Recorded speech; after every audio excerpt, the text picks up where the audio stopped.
And why do they all look like this? Hi, everybody. Welcome to Goemon 64 Recompiled. We are going to be playing through Mystical Ninja starring Goemon, which is a game I played on this channel many years ago. But we're going to be playing a recomp that was been made for it. So basically, we just insert a ROM to get the assets and stuff, and it is sort of a PC port of a kind.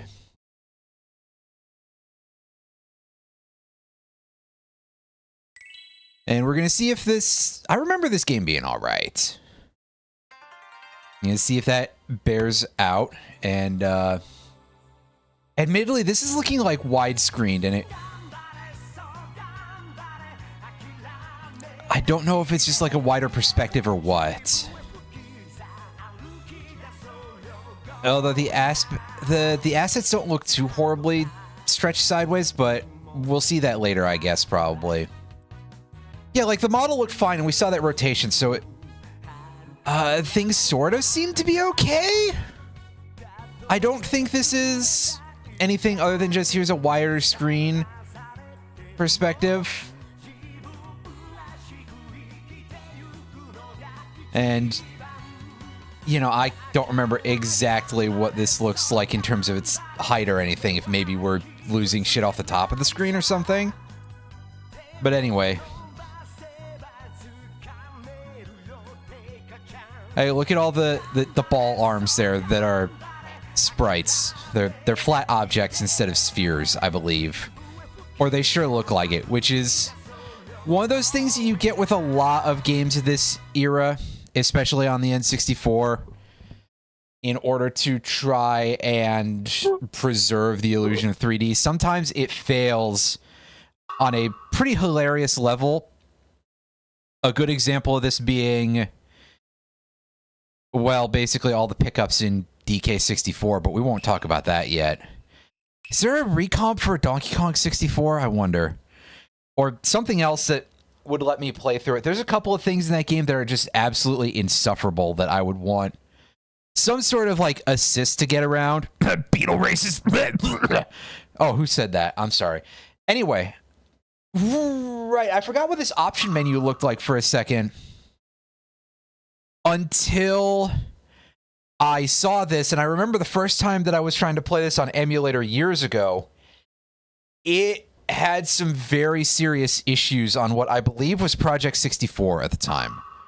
Now, there's no data really to erase. Oh, there's some text issue there, it looks like. That looked a little bit crusty.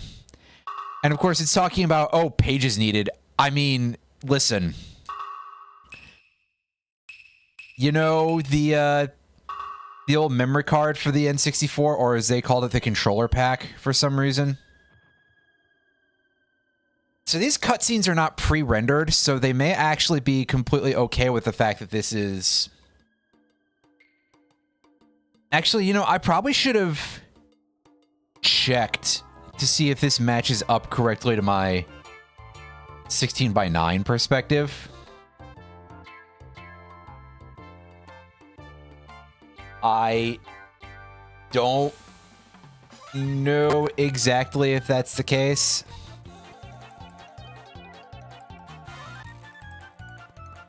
That guy's arms don't look like they're arms because he's got no, like, separate hands. And, of course, for some reason, Ibizumaru is completely naked. And you can really see he's, like, legitimately wearing nothing under there.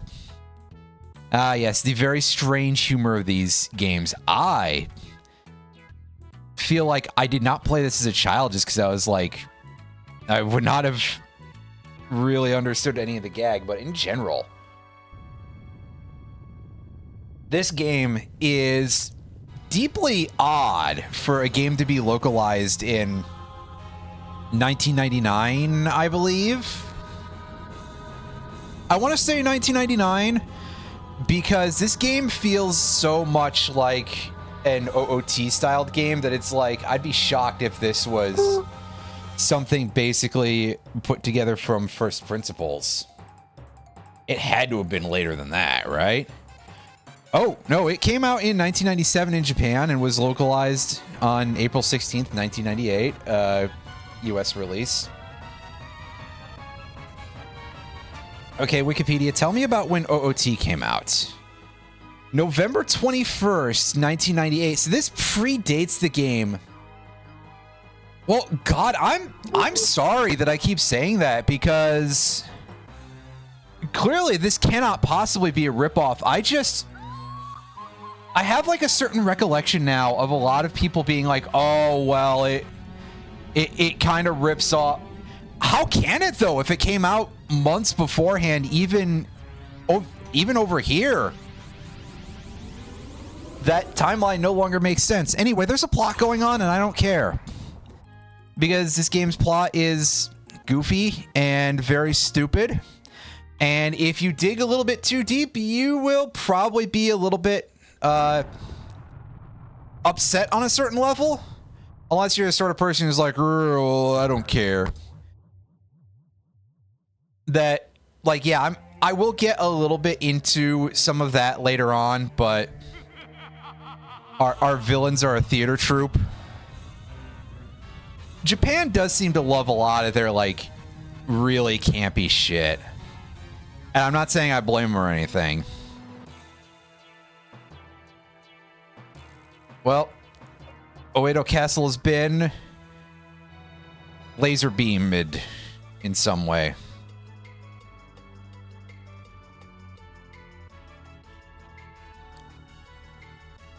Did you just throw your... Oh, heck. Did you just throw his clothes out elsewhere? Like, instead of, I don't know, keeping him with him? Whatever. I'm not here to analyze too deeply. There's a lot of, like... Oh, I can't double jump. I thought I could. C down to switch characters. C left to change our items, and C up would... I forget. Is that to use like more of a special ability? We don't have a way of going backwards in our inventory, though. It doesn't look like.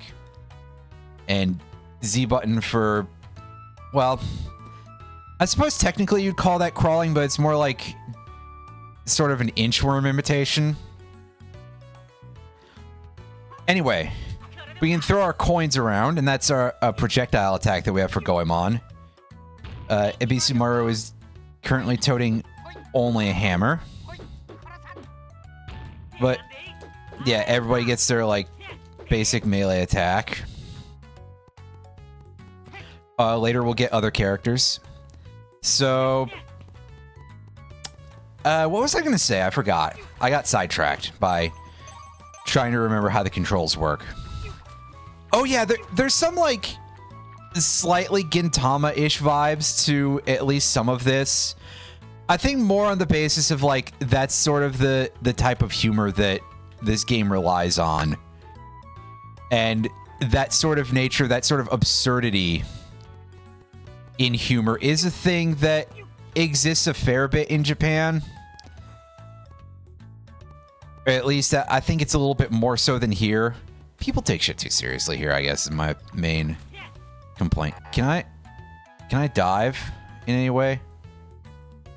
Oh yeah, so see, right? I guess that gives us a map. I thought for sure that was supposed to be bound to the L button, but that's because I got confused when I was messing with the controls. Hey, you random person who's walking around, do you have anything to say? I talk with the A button. Okay. Aliens. Do you understand that as a concept? Is that a thing in this sort of era? I guess so. Hey, you. The UFO, is that a thing that you understand? Well, I suppose the concept of an unidentified flying object. But who would use that phrase? That's too technical. And the abbreviation UFO obviously wouldn't really exist.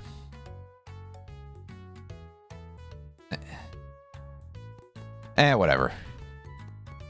Clearly, I'm taking it too seriously.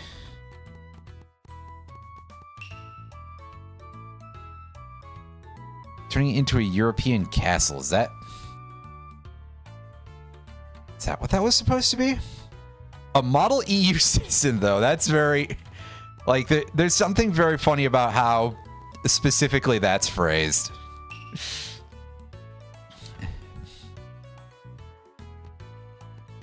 Only 85 years old? Let's move on. I don't remember where I'm supposed to go exactly, so we're just going to explore the area until we get anywhere. That guy who's running around like that is a thief, I believe.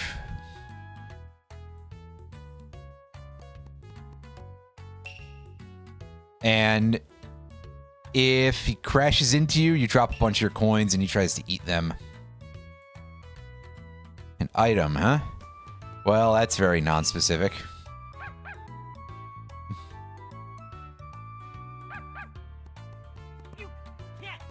And the other person was talking about these fortune dolls, which are Maneki Neko, I believe is the term. Also, that guy might not have been the thief, but there is a guy who does stuff like that. And yeah, those are basically your heart containers for this game. As you can see, we've got 5 hearts down there. Over here, we can purchase some food if we wish to have a healing item available to us. Smash Remix. Well, I guess there is at least some single player option for that. Now hold up. Do you tell me how much any of these will give me?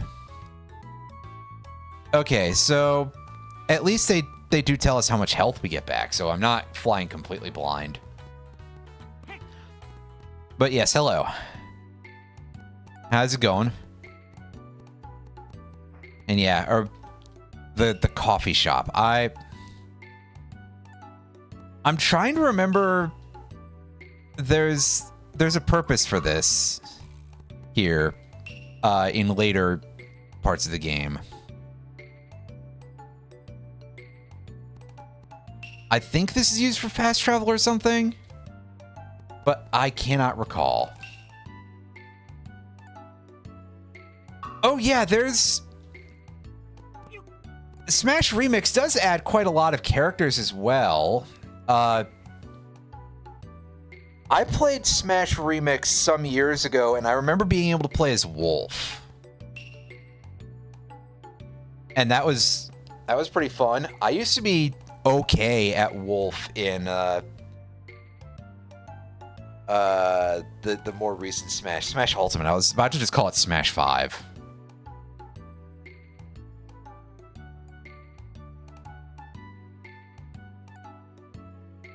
Yeah, Smash Ultimate, sorry. The one for the Switch, the one that also had K. Rool. So the characters I knew how to play were mostly K. Rool and Wolf. Yeah, right, good point. I'm being a bit of a buffoon.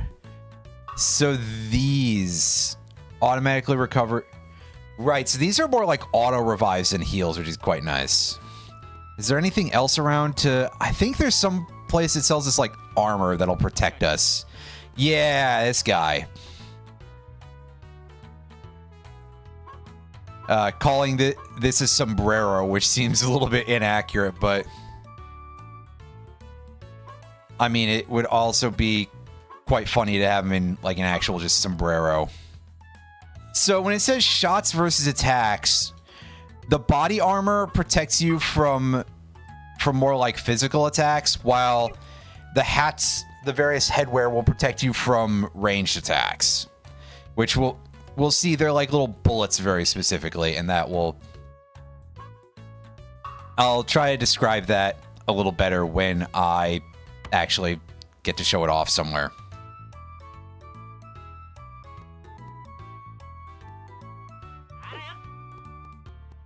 Yeah, I mean, that's true. Anyway, I did briefly play a little bit of Ridley also in Smash Ultimate, but I was quite... I had this really bad habit while I was playing Ridley, and this is a thing that often costs me games, is that, like, I would I would use the fireball attack when somebody was falling off the stage, and that often gave them a fair chance to recover after I like would otherwise have a secure kill. So a guy was trying to help me not suck at that, and I mean, I got better at Ridley after a time. I didn't keep playing much Smash Ultimate because, be honest with you, I'm not as much of a fan of Smash Ultimate as I am a lot of other games. Oh yeah, this must be the place where we got the thief walking around.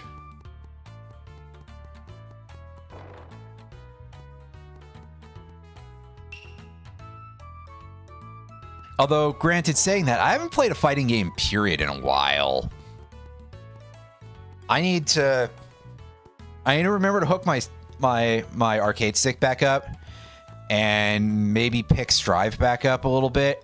I was learning to play a couple of characters in Guilty Gear Strive for a bit there.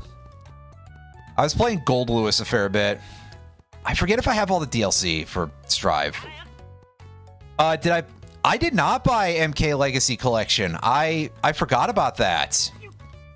I think it may also have been at the time that it was like, okay, I spent my money on something else too, because there was something else that had come up at the time.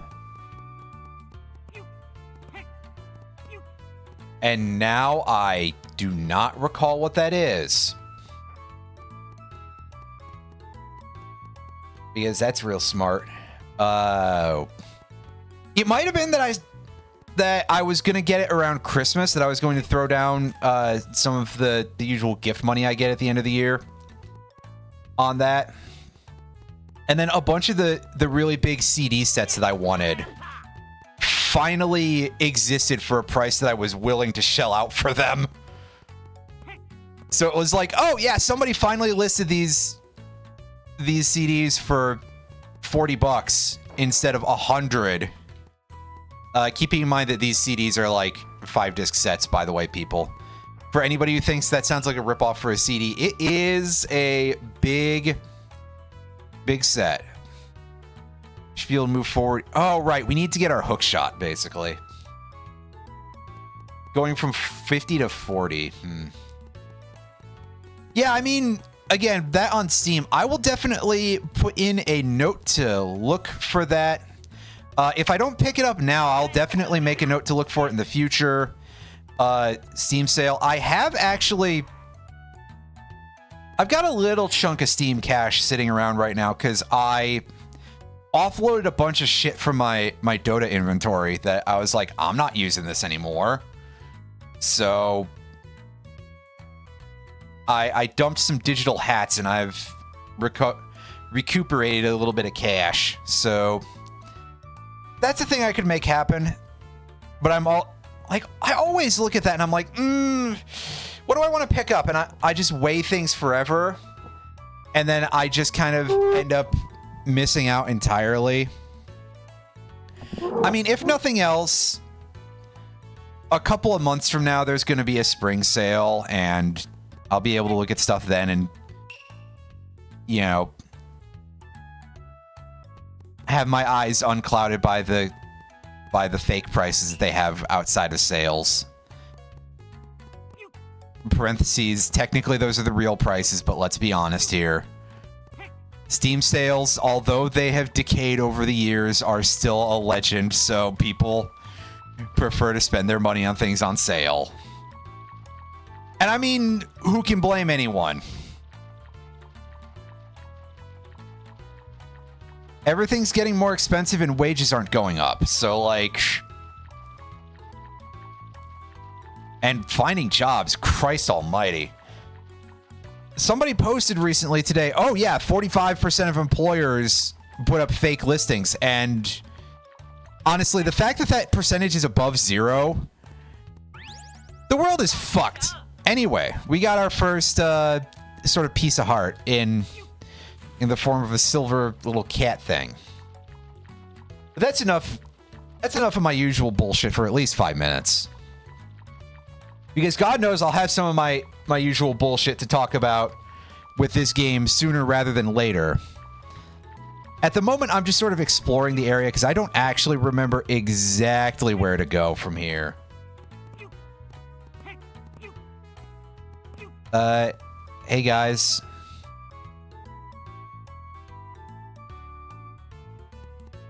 Oh, did you get kicked out?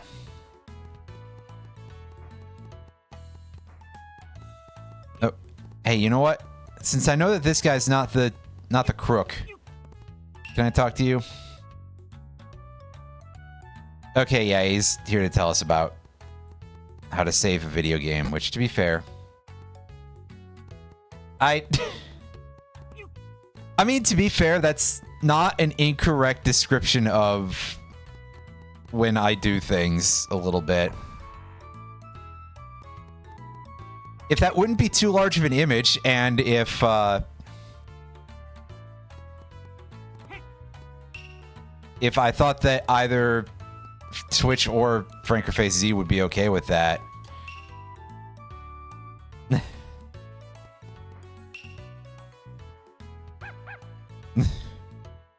This dog. Oh, I'm tired. I just want to hurry up and eat and get to bed. Yeah, I understand, doggo.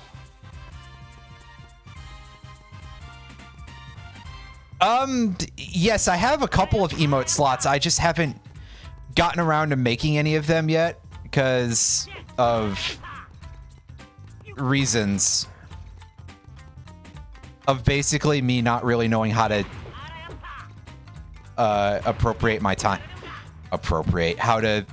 How to like schedule out my time or anything. Yeah, I mean, it's a pretty good, again, it fits very much with the stream.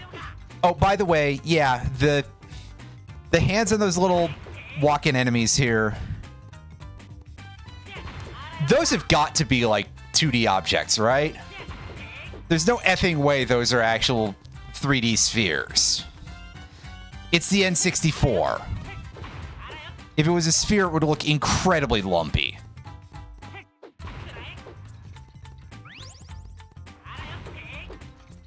Obviously, that would have recovered our HP if we had taken any damage, but thankfully, so far the enemies are shockingly easy. So we're not getting completely mangled yet. Some other time.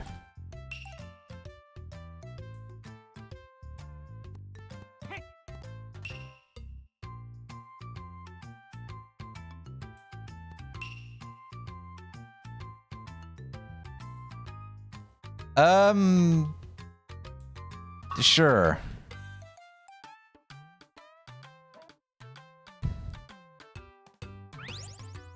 Ooh, neat. We got a whole map of Japan. Press the start button and switch to the map and back using the Z button.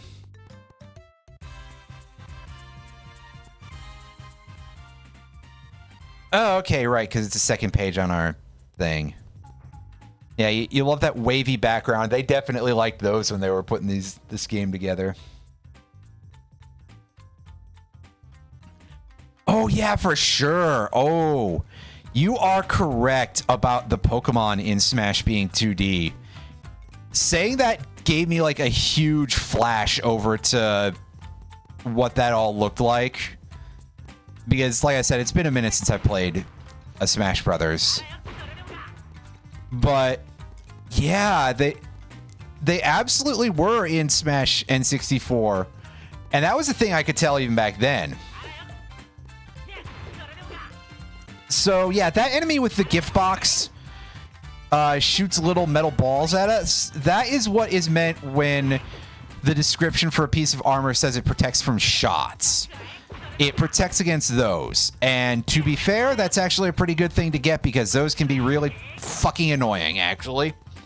From what I remember, I actually remember quite a few sequences where when I was playing this game last, I did stream the actual N64 version of this, parentheses, emulated, many years ago. I want to say at least 4, but I don't feel like looking it up right now.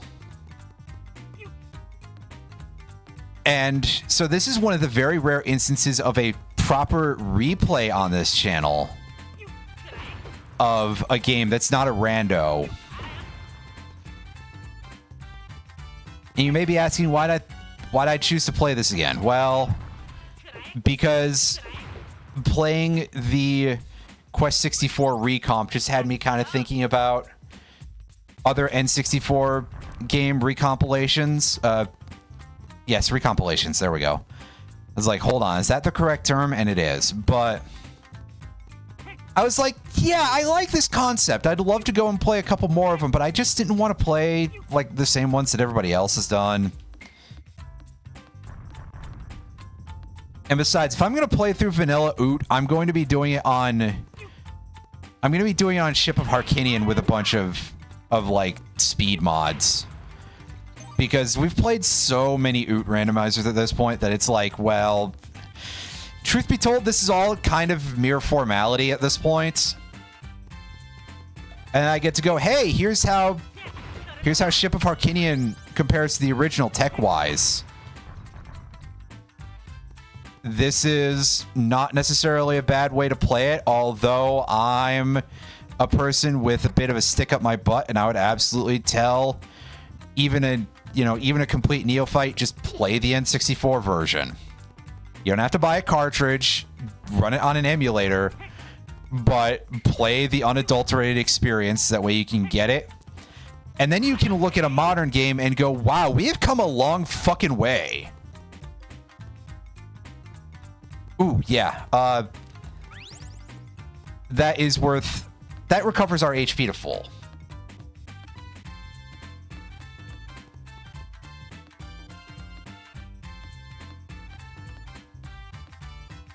But yes, there was a lot of stuff on the N64 where they would achieve effects by using 2D graphics with 3D stuff in order to make certain things that would look like shit with low poly counts look nicer, and just generally kind of be immune to like having the camera rotation show too many flaws. I mentioned this at the top of the stream, but Donkey Kong 64, the hell is that? Donkey Kong 64 loves that kind of visual effect. There were a lot of collectibles in DK64, like just regular bananas, any sort of munitions or anything like that, were all 2D graphics. The golden bananas were still like full 3D models, but if you were going to pick up like regular bananas or oranges or coins or anything like that, well, you were looking at some 2D stuff. Oh, hey, we finally took damage, like, not 30 minutes in. Wow. Oops. I got ambushed by a rock. I think the mountainous here is out to get me here a little bit. But yeah, there were a couple of times in DK64 where you could end up like looking down on some of the color bananas from above, and they would just look bad as a result. But if you kept your camera angle basically flat with them, they'd be fine.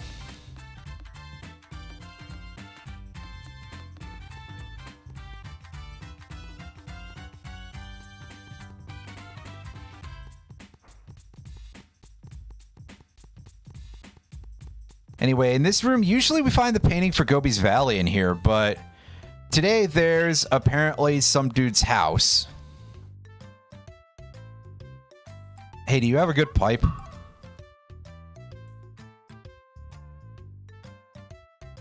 "2D hands." Yeah, I figured as much.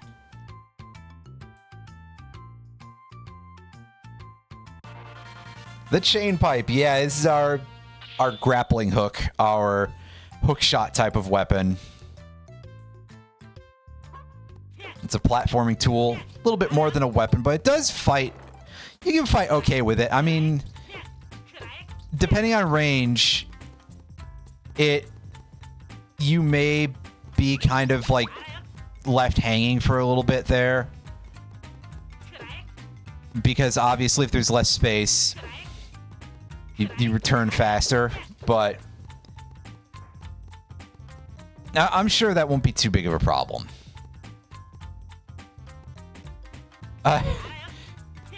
What's going on is that I'm having a bit of a, like...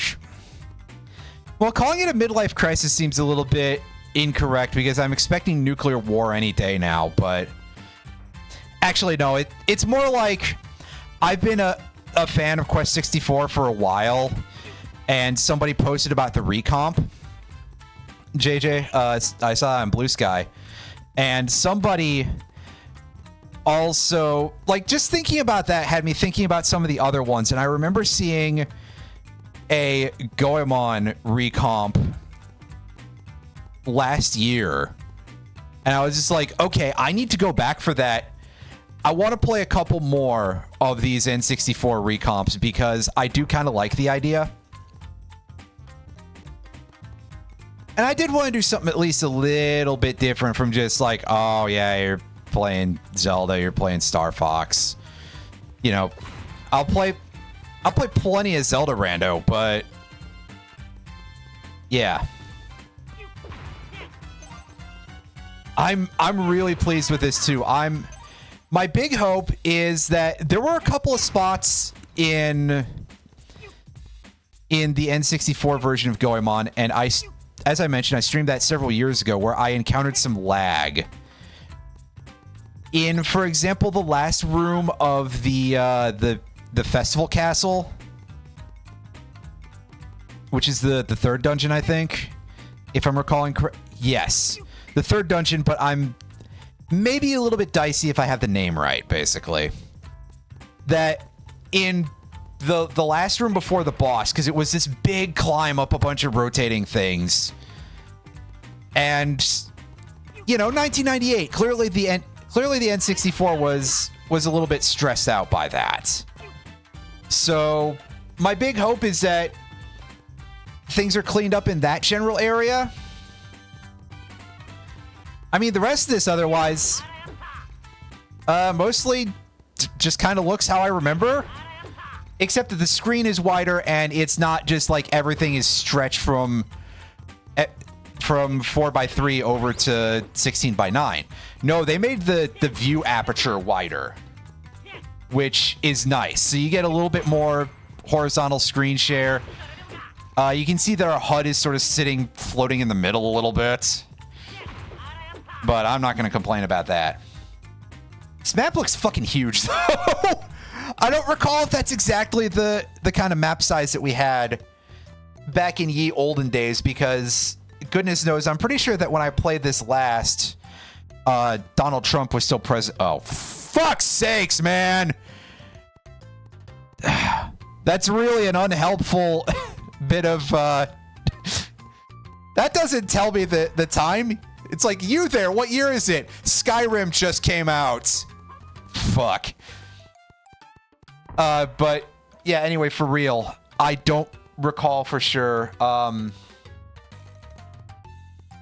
Yes, I did hear about that. I think you mentioned it maybe last stream, Irene. That is exciting and or terrifying. I still kind of want in on, like, all the info and stuff from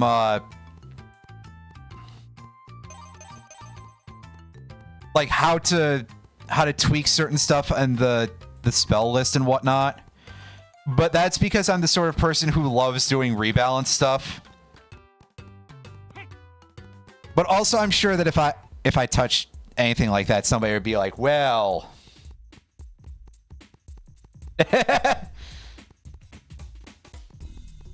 yeah. Yep.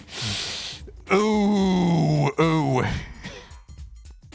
I probably should go in there and, like, apply a date stamp on it, because, you know, I'm hoping we all get out of this eventually, right? So, assuming that I'm not, like, dead in 2029... and still doing this, we'll be able to look back on it and laugh and, you know, have the full, but whatever. I digress. Yeah, so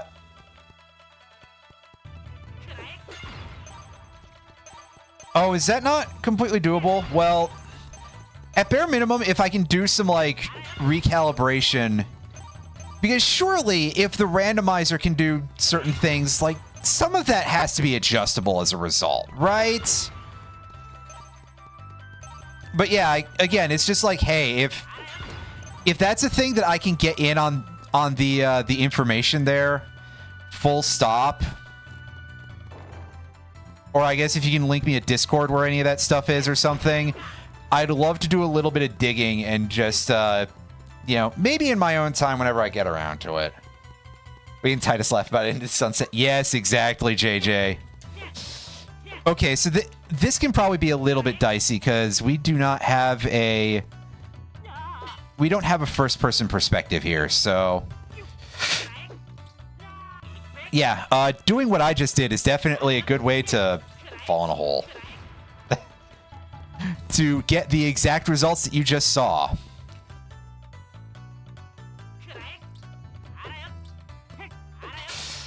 But if you have good timing, which is something I don't, and you can pull that off and cross a gap, and we get ourselves a silver key. We could probably just drop in the hole and die now if we wanted to and respawn at the door. Link sent. Thank you very much. Right. It's just sort of like, okay, if I can tell it to, like,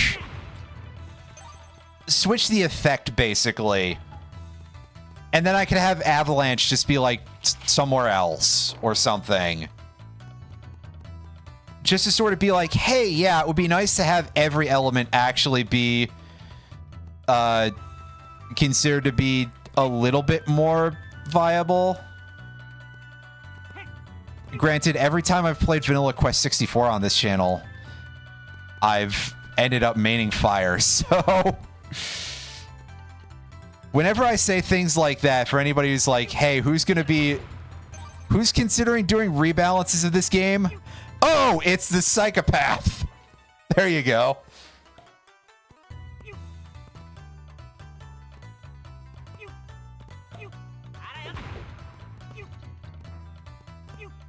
Oh, don't fall in the water. It's deep water, I believe. So we will not be able to have a great time with that.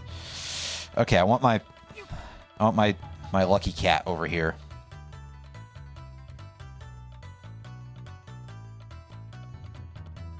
So that way, I mean, we're starting small, but we'll eventually build up to something probably bigger. Kind of just like picking up Lucky Cat and Balatro.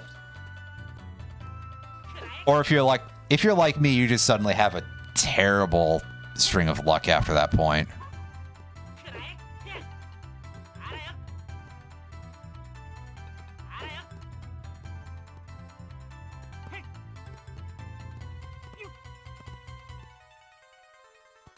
Okay, the elephant, I think, is a map giver, so that would be helpful. Plus, I don't know that there's much over that direction. And if there is, we'll come back for it later.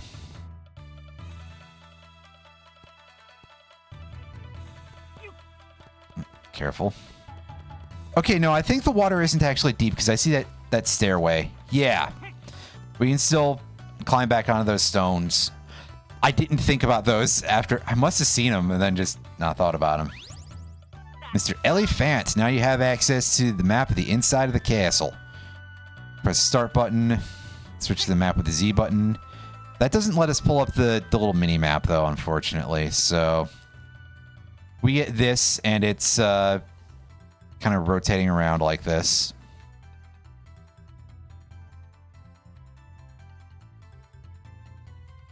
Which is very strange, but hey.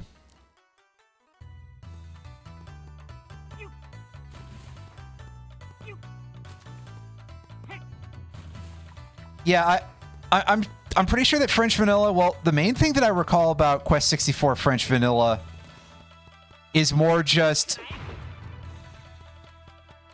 bringing certain rules of play, if you will, a little bit more up to date with the Japanese version.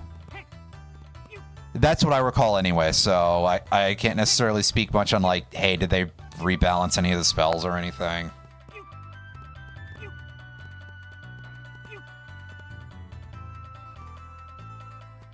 So that's something to look at. Oh, wait, do we keep the key? Is that reusable? I don't think it is. We have to get another one, right? Surely. Because it's the same silver lock. And I remember that there's multiple types of keys. But I did just sort of have like a bit of a brain fart there. Like it's going to make an alarm at me. Yeah. So the one that we had there was consumed earlier. As I suspected, but I just wanted to be sure. Because I did have a moment of, wait, I don't recall having seen another path. It's probably right over there, just like past the bars, and yeah. I was like, that does sort of look a little bit like a door, but I wasn't completely parsing it correctly because of the obstacle in the way.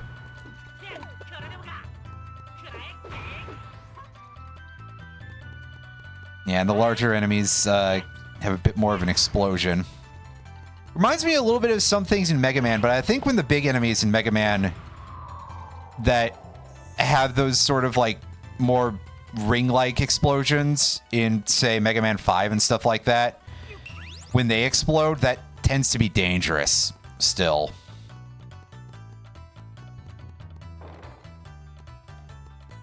So, yeah. Basically, I guess it would just be nice to do something with that. I always get kind of in my head that I'm going to do a bunch of these game hacks and stuff, and I never really get around to finishing anything.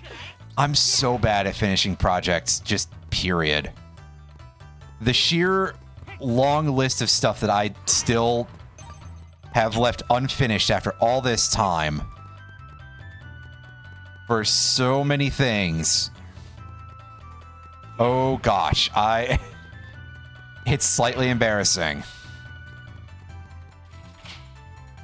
One of these years I'll actually learn how to finish a project.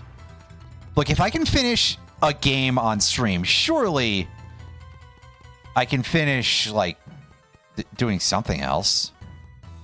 Ooh. Yeah, dodge around these things. Okay, we don't have the key yet, obviously. In the back of my head, I'm thinking that I seem to recall a room where we had to dodge the sort of tatami mats and get a key, but this don't look like that. So back maybe. Oh no, this is just this way. So I must have missed something.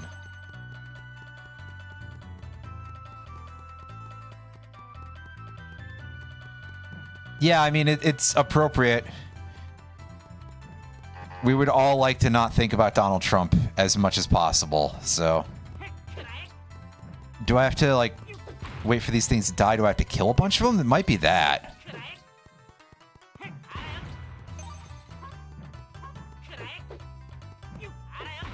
Yes, okay, so we do actually have to deflect several of the incoming mats.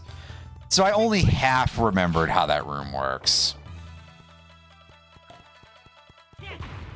And quite frankly, by my standards, that's pretty good. Okay, side door. I see grapple points over at the other area, so I'm assuming that we actually want to go there first, but perhaps it's a little too early for them to make me do something like that, where I have to put myself at greater risk in order to do sort of a back and forth thing like that. Oh, these ones jump. Yes, I forgot about that entirely. How irritating. That's... Out of all the many dumb things for us to take hits from, that is going to be a thing we'll probably take a lot of dumb hits from. Because surely those enemies are going to exist elsewhere.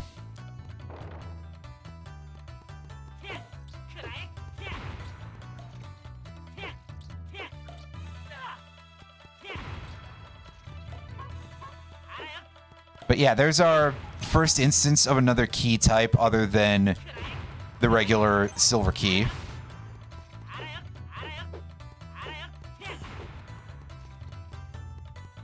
You get those very orange gold keys. That is some extremely cuprous gold. And there's also a crystalline key of some kind that's more of like a blue color that I think might be called a crystal key. It might be called a diamond key or something. It has been a minute, and also I meant to use the pipe, not throw a coin.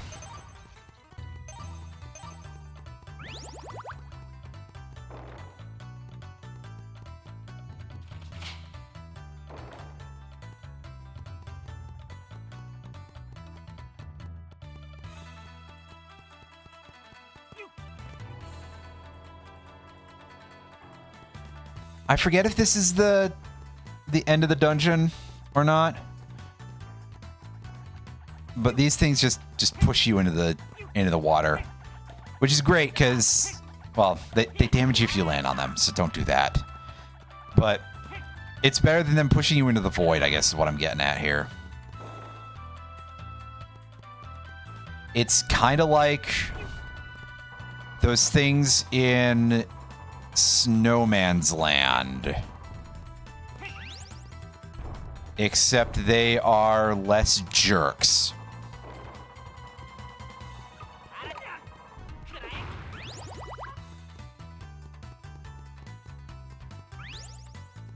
Hey, that doesn't even get us a thing yet, since we already found so many. Which shocks me a little bit, but hey.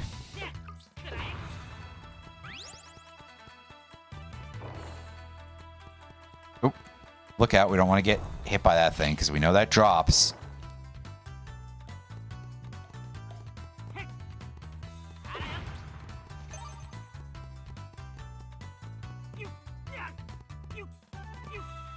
Ah, right. I thought for sure that we couldn't be this close to done with the dungeon, but that elevator did make me think that it might have been that short. Maybe just because we also got in here so fast.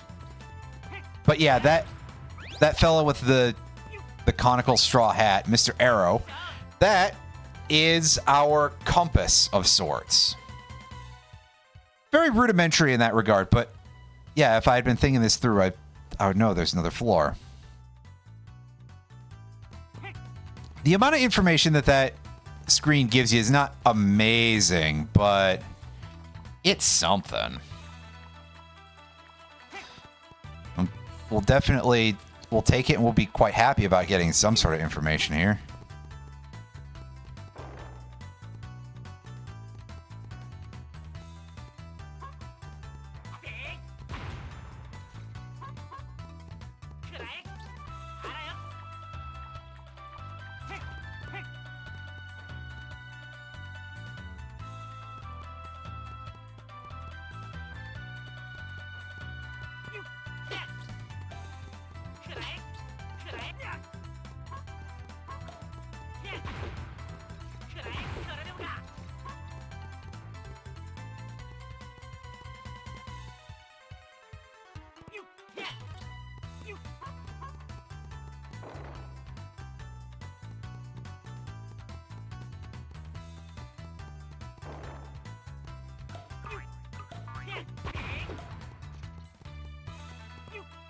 And let's take the key. I'll fight the enemies here, but the key was in a nice easy position, so may as well grab that now.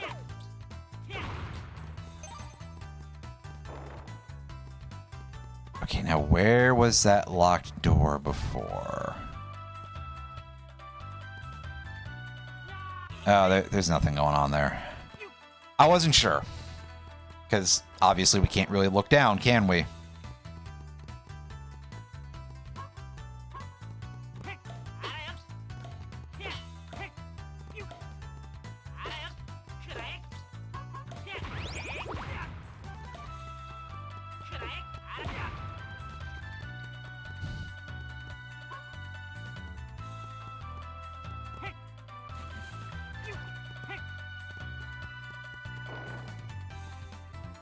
Oh, right, yes. This was the room that had the silver block in it. I was like, I have forgotten. Maybe because I wasn't expecting to have to backtrack so much this early on in a dungeon, but I definitely remember this place being quite straightforward. Got some enemies we can just dodge. A couple of ninjas. A streamer that the plural of ninja is ninja. Yeah, sorry.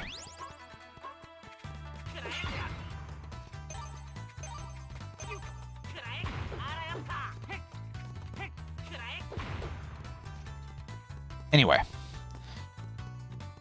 Not much going on there. Just a couple of coins and a piece of health that we already lost after that because we're silly.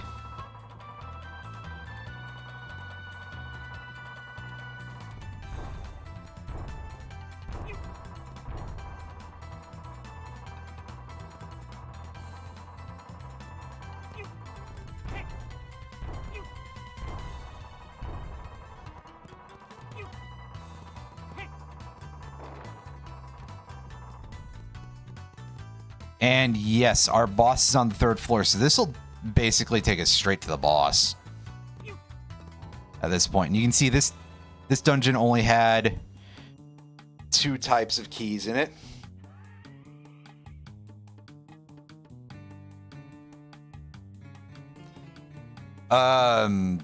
Maybe.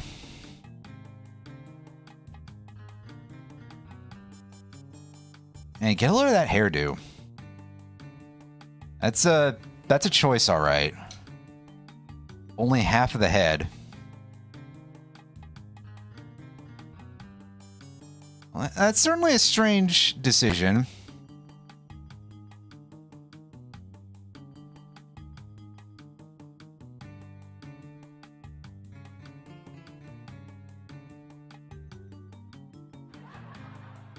Okay, so I gotta pause for a second before we continue on here and point out that the use of the term weirdo in this game, in the translation, they're kind of circling around a bit of a very serious problem here.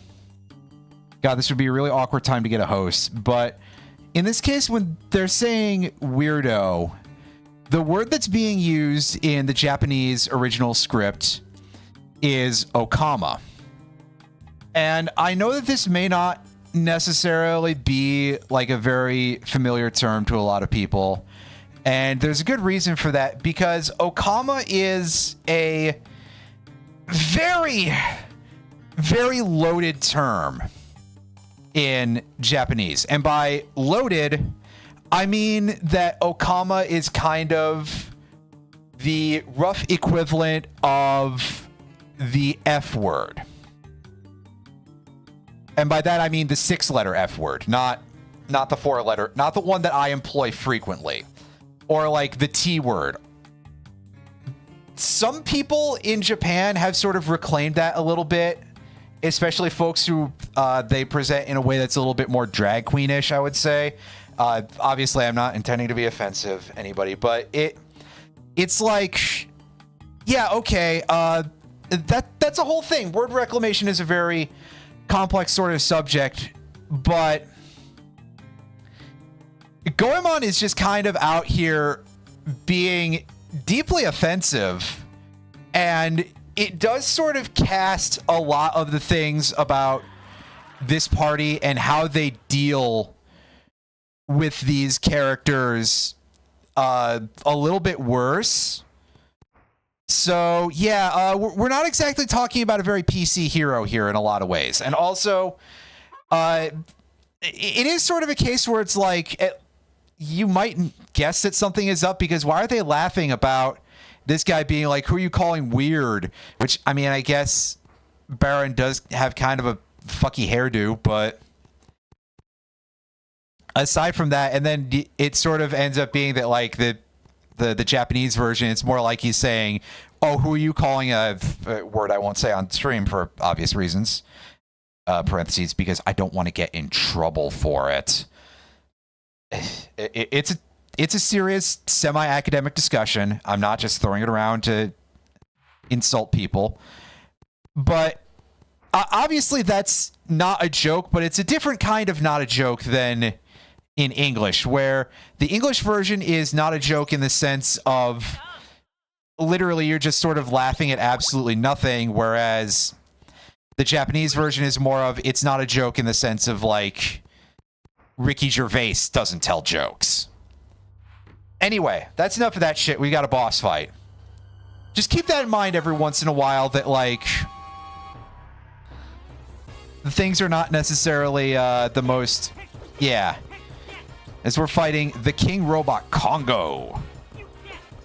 Kind of looks like a very very Proto-Sigma head here.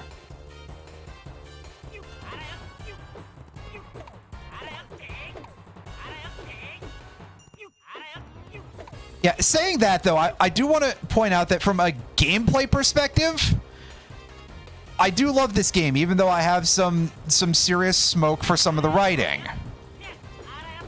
And listen, surely it's not unusual for folks to be like, yeah, hey, here's this game that I enjoy playing the hell out of, but it's got some things about it that are offensive. Even to, you know, to the player, again, depending on who the player is.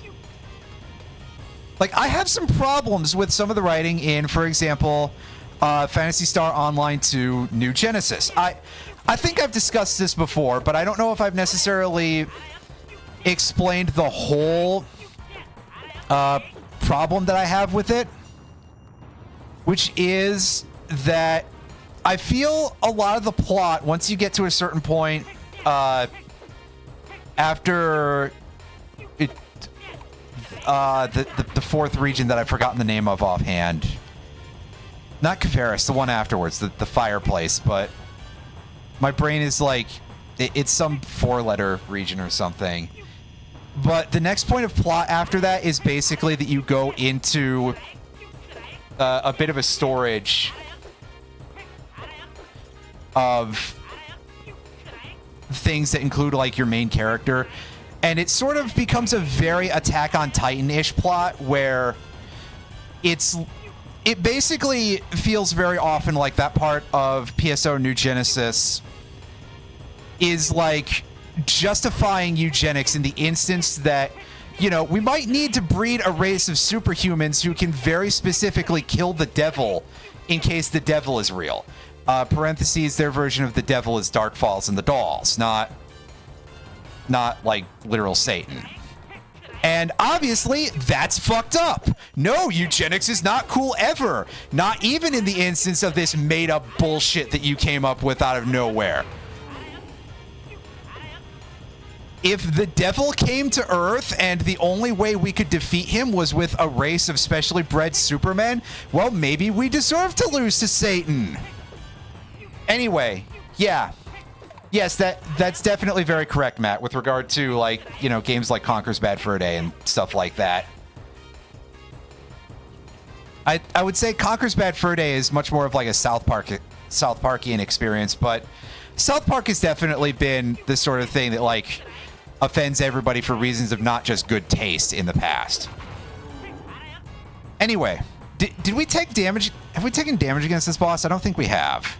Like, we might have landed on a laser beam once, which is quite embarrassing. But aside from that,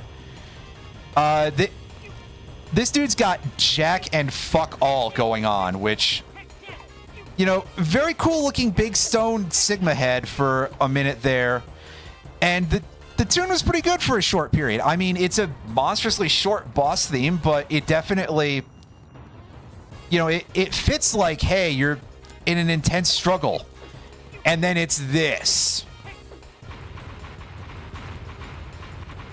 I think I have worse time fighting the White Wolfos in OOT. Or like, God, what's another just comically easy boss that I can think of offhand?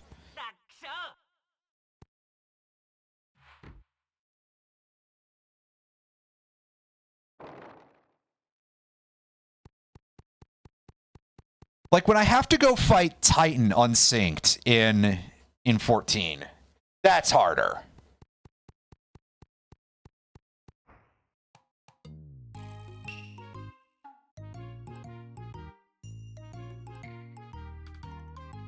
it got laser beamed, you know? But, excuse me. At least everyone inside appears to be safe.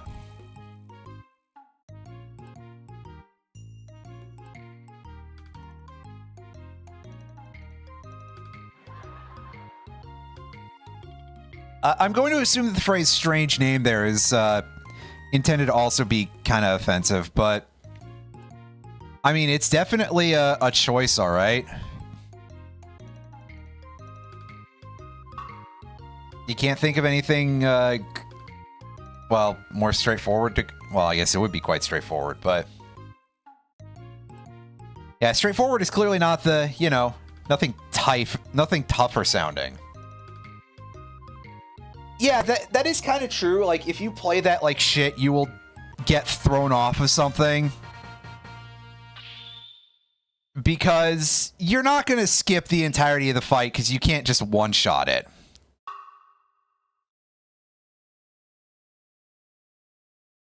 Ifrit is one that's not, like, going to kill you, but I've screwed up with doing unsynced Ifrit even at level 100, I think, in terms of just, like, skipping the nails and shit. Parentheses, these are for unsynced EX versions for unsurprising reasons, because those are the ones you have to do more often. At lower levels, so I don't know what it's like nowadays at level 100, but Sephiroth is one that sucks to do unsynced, actually, at, like, below level 90 or so. You do kind of still have to do a pattern. It's like an actual fight. Doing it as warrior, anyway. I don't know what it's like with any of the other classes, but warrior was my go-to whenever I got the big tree on my my list of things that I had to do for Chloe.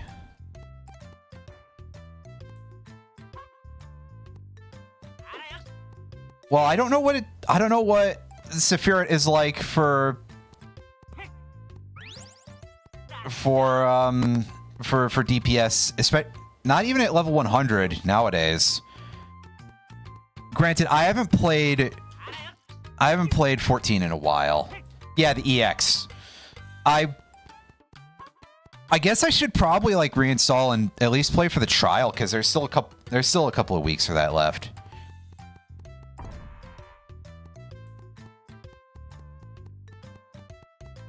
So I could certainly...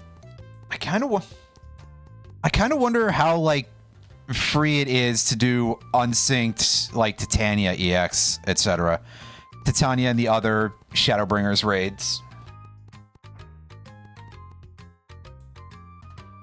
It's certainly not, like, awful, but it's not necessarily free just because you still have to remember mechanics, except for Zervin. Zervin, you just stomp a mud hole in.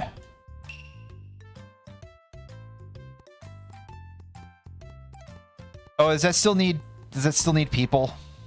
That's unfortunate. Ah, well.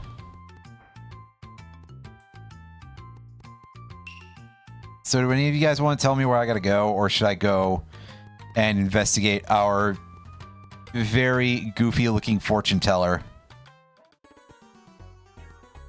Like, this definitely is like something out of Gintama a little bit.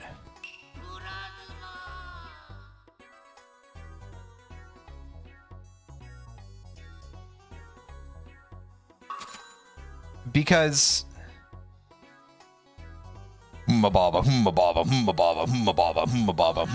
plasma. Yes, thank you. So at least so Sophia is very easy to do. Just remember the order of the scales.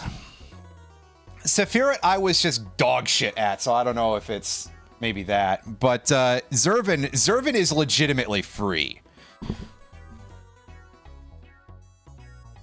Leave the gate, west tunnel to Iga. Meet the wise man. Alright. Oh. No, I was worried for the rest of your life. Nice. Dialogue in this is very fun, often. Often.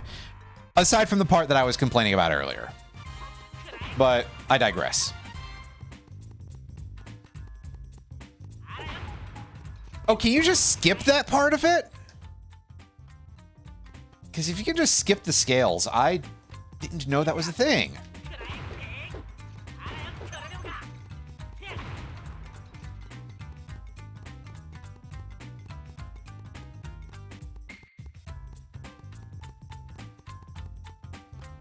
But yeah, the main thing for that is just like, I know that that's just dirt fuck easy to do as Red Mage, as long as you remember what order you get tipped in, and you just so deal with that, because I've never been able to skip that if that's even skippable.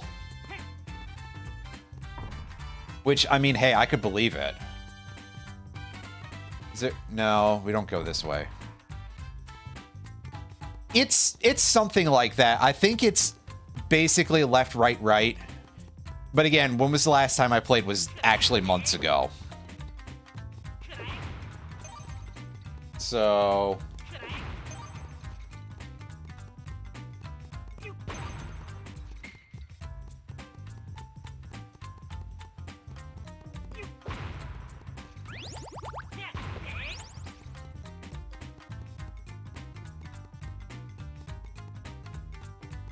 I do know that it's not really plausible out of older EX content. A big one that makes me sad, unless there's been some change that I don't know about doing it unsynced, is that you can't do Elidibus EX unsynced, Warrior of Light EX. I think that still requires you to have access to a tank LB3, and you're not getting that unsynced.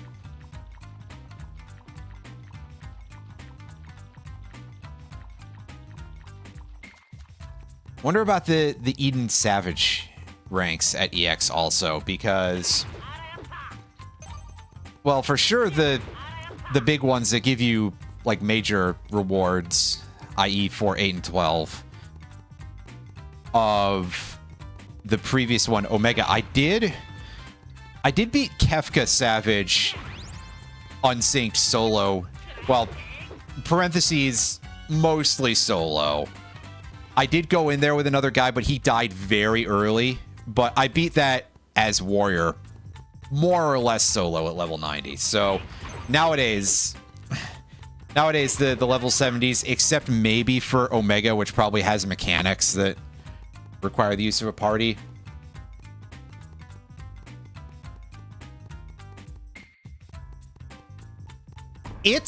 There's a lot to manage. And again, keep in mind that my recollection is of doing it at level 90 late in Endwalker. Like, this would have been at 6.5's release, and probably a little bit after the release of 6.5. I think I had the relic weapon finished. Oh, he got a bunch of our coins dropped out of us, but we're all right. As far as hard, I guess depending on how you define hard. Because again, yeah, hey, if there's a lot to process, yeah, that's its own type of difficulty, but I don't know that it's like super high execution for any of them. They're not super difficult mechanics separately, right? That's what I'm saying. You get what you kind of get what I'm getting at, I think. Anyway, hey guys. That's right. These guys again. That's who I was looking for. I kind of forgot. Because of reasons. Because I didn't read. Be honest with you. Excuse me. Anyway. We're supposed to go the other way, but I am going to explore this area just in general. Musashi, not to be confused with the the swordsmith, the battleship, the weapon in PSO, any of the many things called that.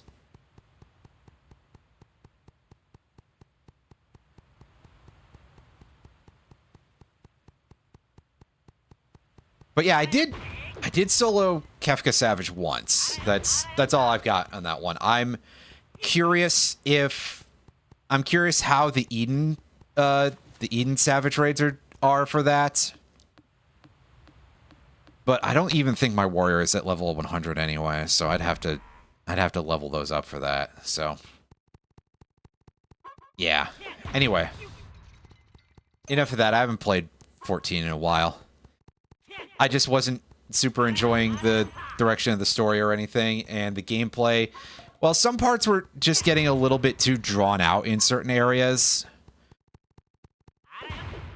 That was just kind of like, man, I don't like the design of these fights very much.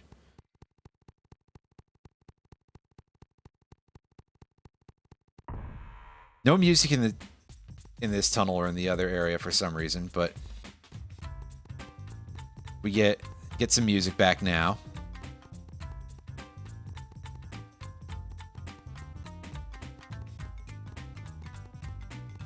Oh god, yeah, that had to be very annoying.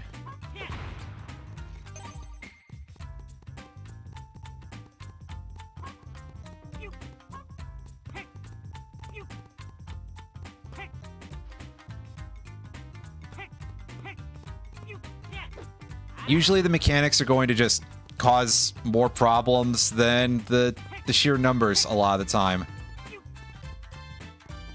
At least I feel like that's the case.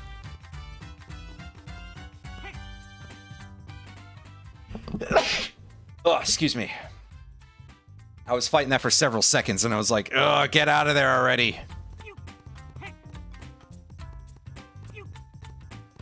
Hate it when that happens. My body just winds up for several seconds and it's like, yeah, by the way.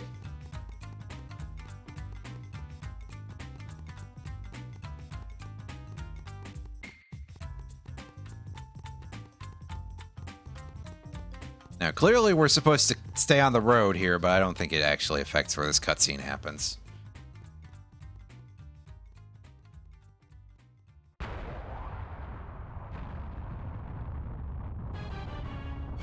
Wow, it exploded without blowing up. That's...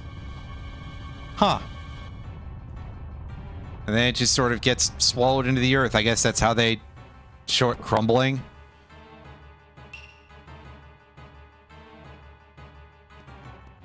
No, the building with the Cutman frog. No!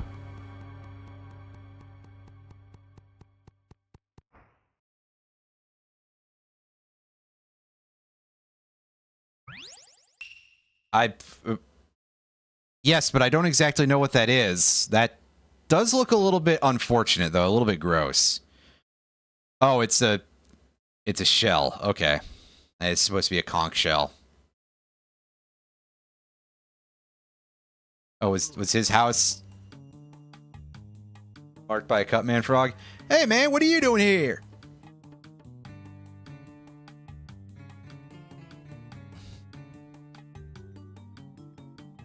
Look at the blue... Look at the buttons on...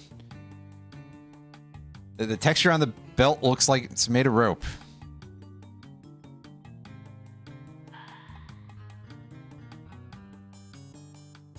You go everywhere by spinning? Do you ever get, like, horribly dizzy and ill from that? Anyway, there's a save point. That must mean something interesting is going on, and you better believe I'm gonna shut up for this part, so... Oh, my voice cracked there. Wow. I'm gonna shut up for this part because it's incredible.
Yes! My goodness, what a...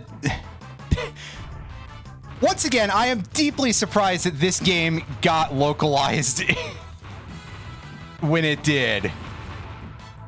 Who looked at this and said, the Americans absolutely want this? Because they were correct and they deserved a huge raise. Konami used to be a really awesome company. And then, well, we saw what started happening in the 2010s. And probably the 2000s for that matter.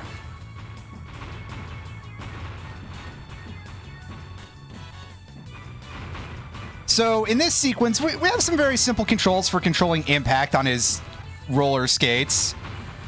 B button swings his gigantic metal kiseru, and the A button lets us jump, and we just plow into things. Remember to jump over the bridges, otherwise that happens.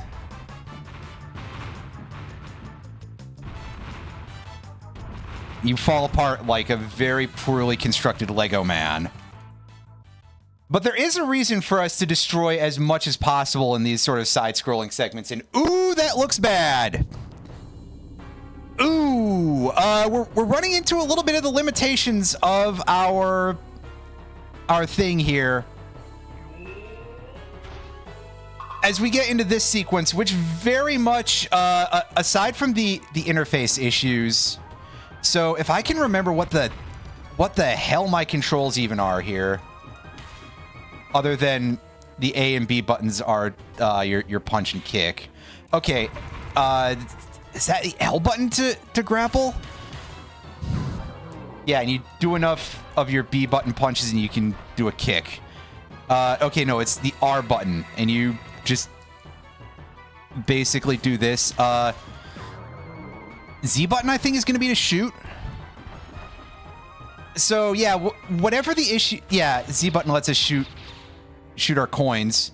Not out of our actual inventory. You might have noticed that our number is different. But...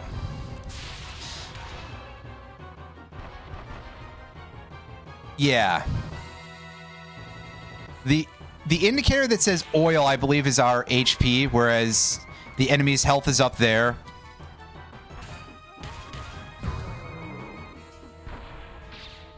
So conceptually, this is kind of like, hey, if Armored Core was the arcade Punch-Out, which I think is just kind of a cool idea. Our coin shots just kind of do a little bit of free damage here. I do not recall what the exact counter that we're supposed to do for that dash attack is, other than just like put up so much of an offense that we never have to see it. This is a rare instance where I can say for sure this absolutely looked better on the N64 because, I mean, obviously it's having a bit of an issue here.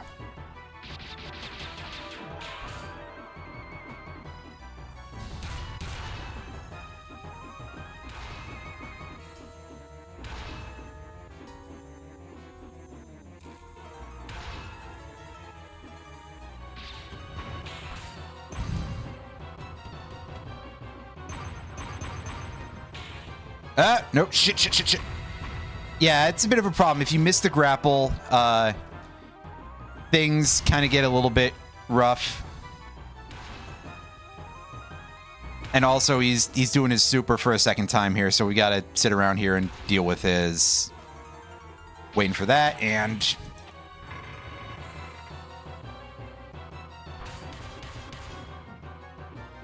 ah, shit. Okay, so we can just interrupt that with a coin shot. That's nice and easy then.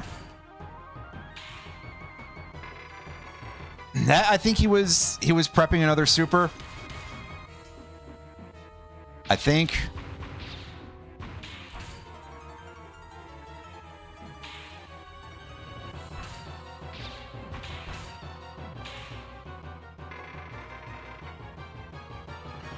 Yeah, so in order to try and pull him in better, I'm mashing the B button. I don't know if that's a requirement for this, but...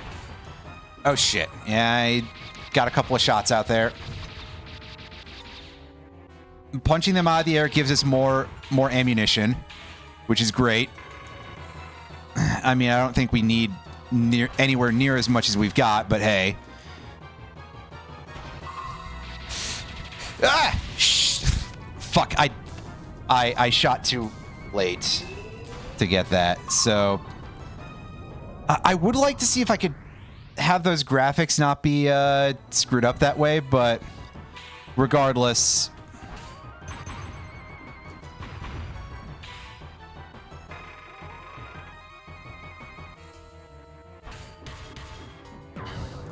This is going to at least... This might take a couple of tries because I'm so not used to this anymore. You can tell I was scrambling to find the controls when I was doing this. I was just like, okay, how do I operate this again? And for that matter, do I know a better counterattack for that? And the answer is offhand, I kind of don't. Other than, I guess, just hit him faster or something.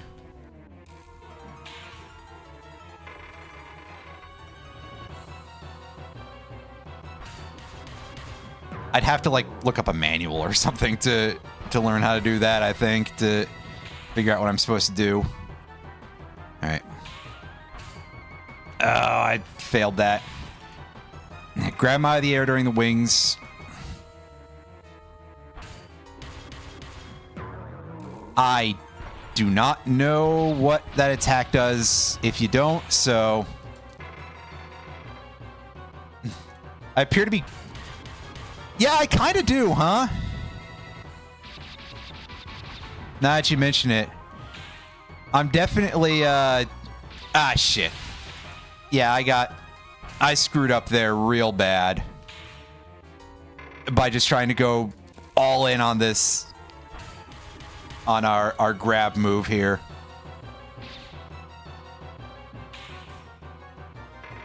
And timing it badly.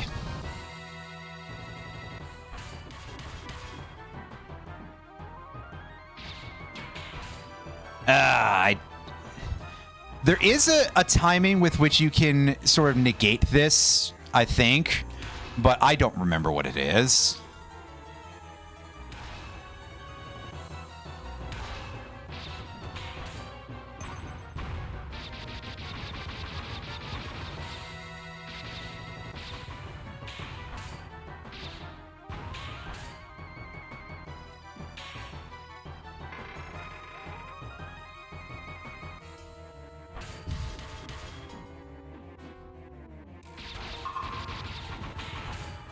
Yeah, I no longer seem to be able to land the kick at the end of the combo. I don't know if I must be doing it wrong, right?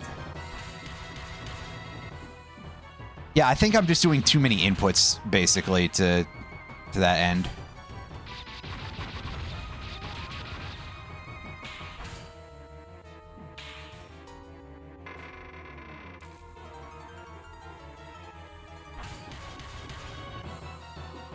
Or maybe it just doesn't work at the end of this late in the fight anymore. That's another possibility. Meanwhile, we are quite stalwart and we can't easily be knocked out of any of our shit, so that's great. There we go. Give him the boot and... One last shot, and there we go.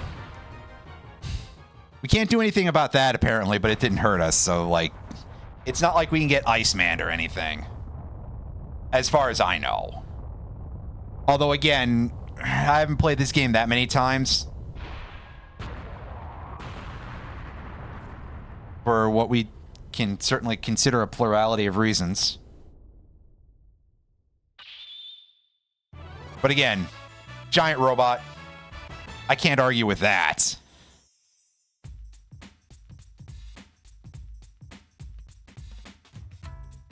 Filming a movie, huh? Damn, they got all kind of things in America. I wish we had culture in this country. Oh. Am I allowed to say things like that still?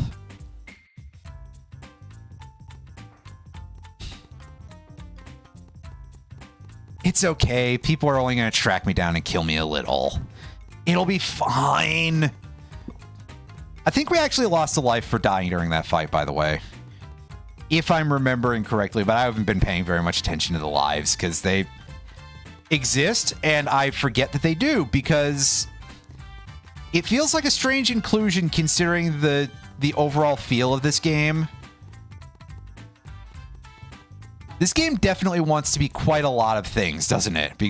Between, on the one hand, yeah, it's this action platformer, and we got turned around. And I didn't even think about it, because I was just like, oh yeah, surely the path is just going to be long.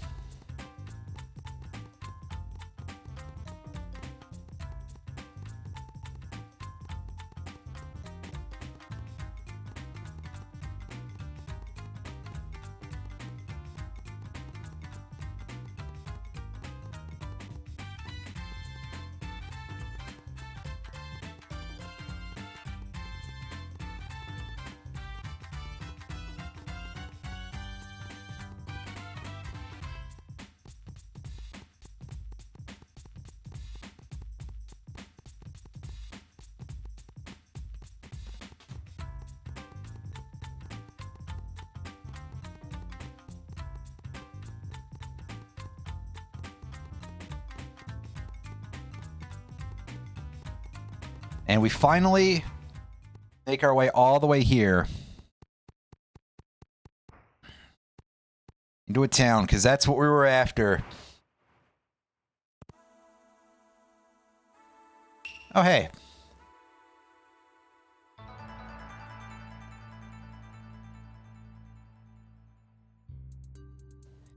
It's another member of our team. Hooray.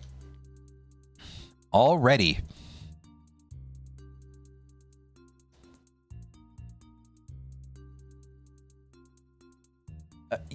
You don't say. You just saw it shoot a laser beam at the castle, and it did a thing as a result. Just getting the...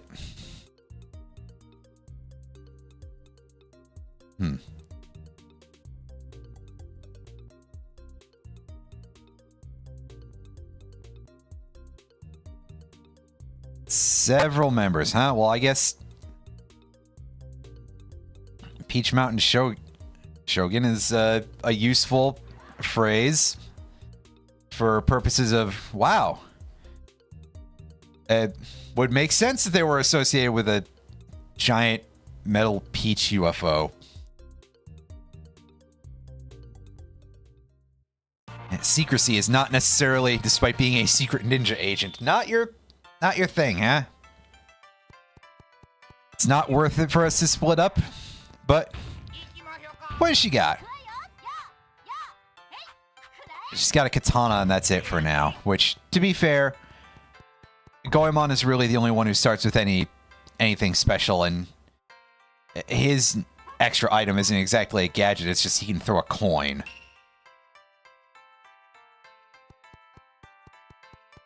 It's definitely quite a few more screens than the other one, I think. A huge long thing, huh?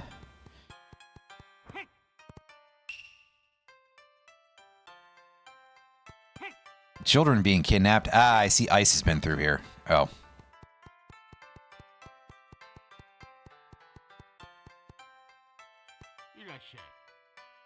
Or was it that bus company? Anyway.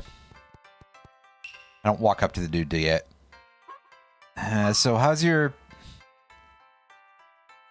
Yeah, I'll pay some money to get some resistance against some bullets because, yeah, enemies who use those can be quite irritating. Is this the same? No, this guy is the innkeeper. Let's go ahead and save. I guess we can heal here, but I don't need to right now.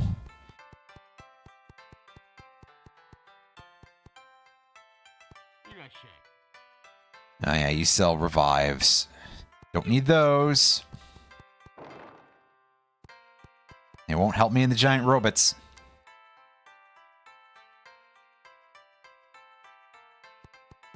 You sure good things will happen? Well, is there any sort of like specific mechanic related to how much you talk to people, or is it just in general, hey, you might find useful information?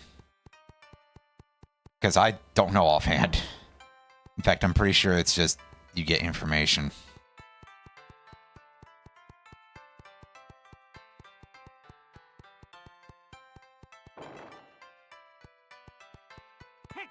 Hey, do you have anything going on?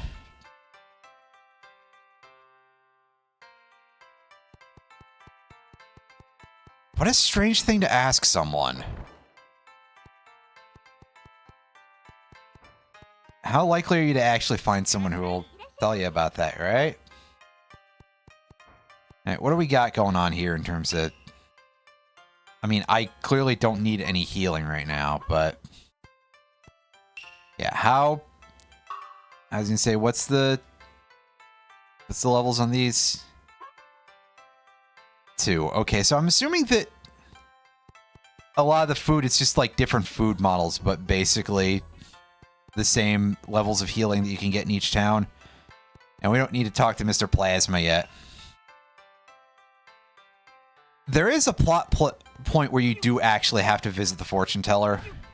So perhaps I didn't have to do that earlier. I just didn't remember what I was supposed to do because, to be honest with you, I didn't look.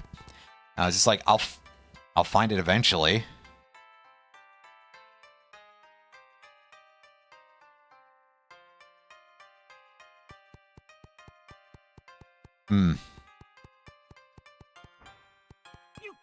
We're gonna have to cross that bridge, surely.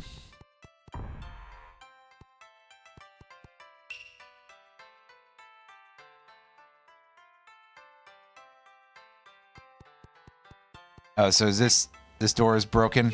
Yeah, the door is broken. That's the thing that happens to doors. I mean, it does, so. I don't know why I'm acting like, oh, it's so stupid. No, not. This one is completely normal.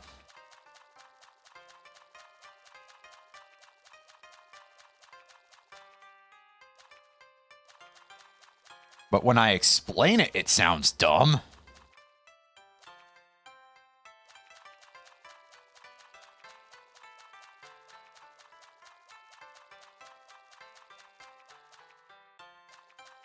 Anyway, we're just walking through the canal here to see if there's any items in here. Canal is probably not even the correct word, but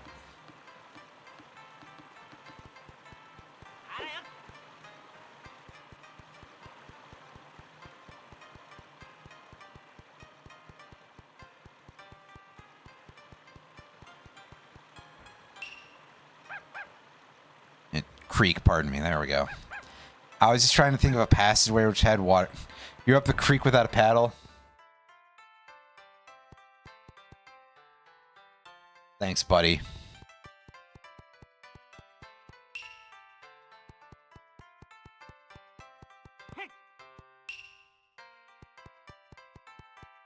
Well, I guess we can just sort of check these signs as we go here and see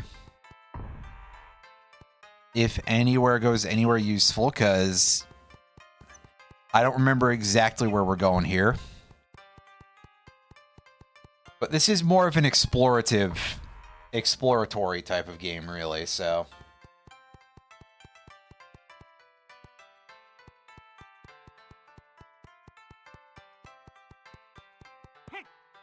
Yeah, this we deal with much later. That's right. I remember that now.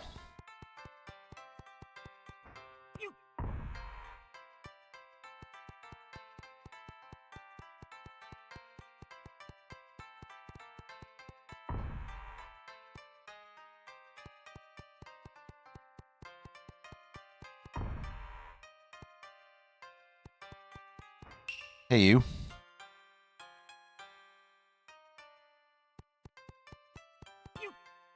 No, you're not even going to tell us anything. You're just going to advertise. Well, heck of a lot of good you are, buddy.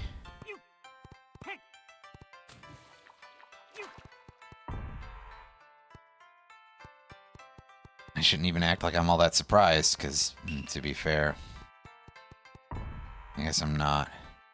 And yeah, we can't go this way.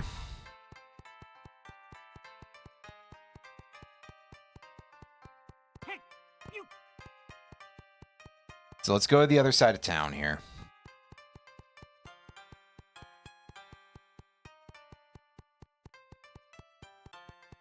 Oh.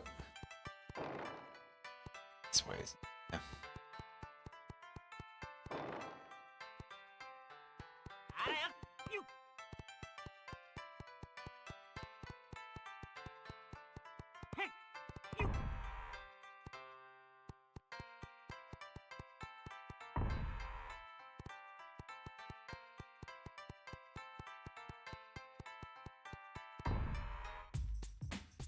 All right, that's back out where we came. Whoops.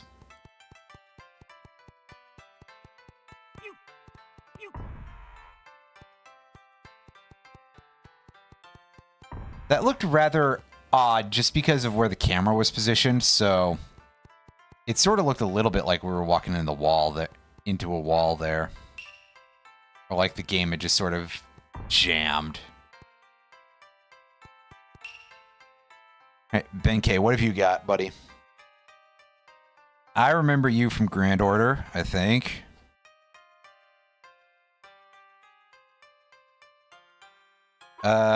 What treasure? You poverty-stricken good for nothing. Yeah, okay, buddy. What's your... Oh, can we not even say we'll go find another way? What a guy, what a champ, what a singular individual. Am I allowed to... I was hoping I could reset by doing that, but nope. The answer is no.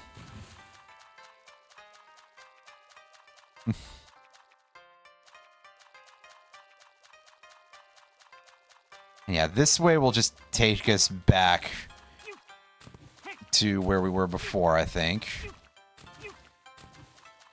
I can't quite make it onto that platform, I don't think.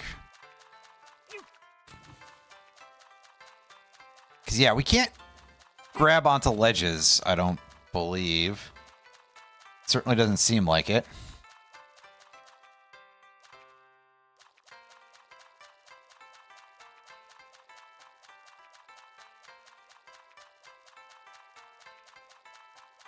So yeah, this is over the Chigoku region entrance. So we just have to go back upstream in up the Duck Creek here.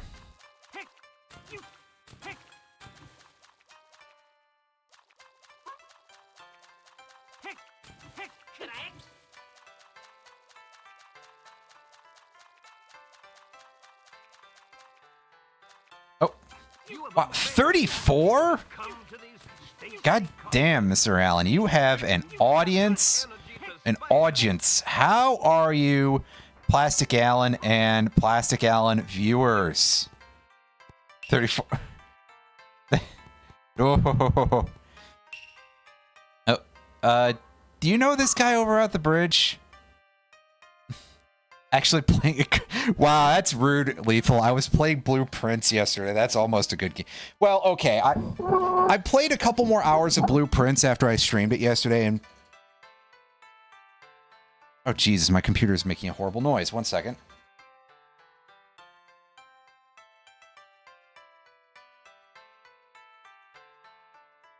Find the right place to...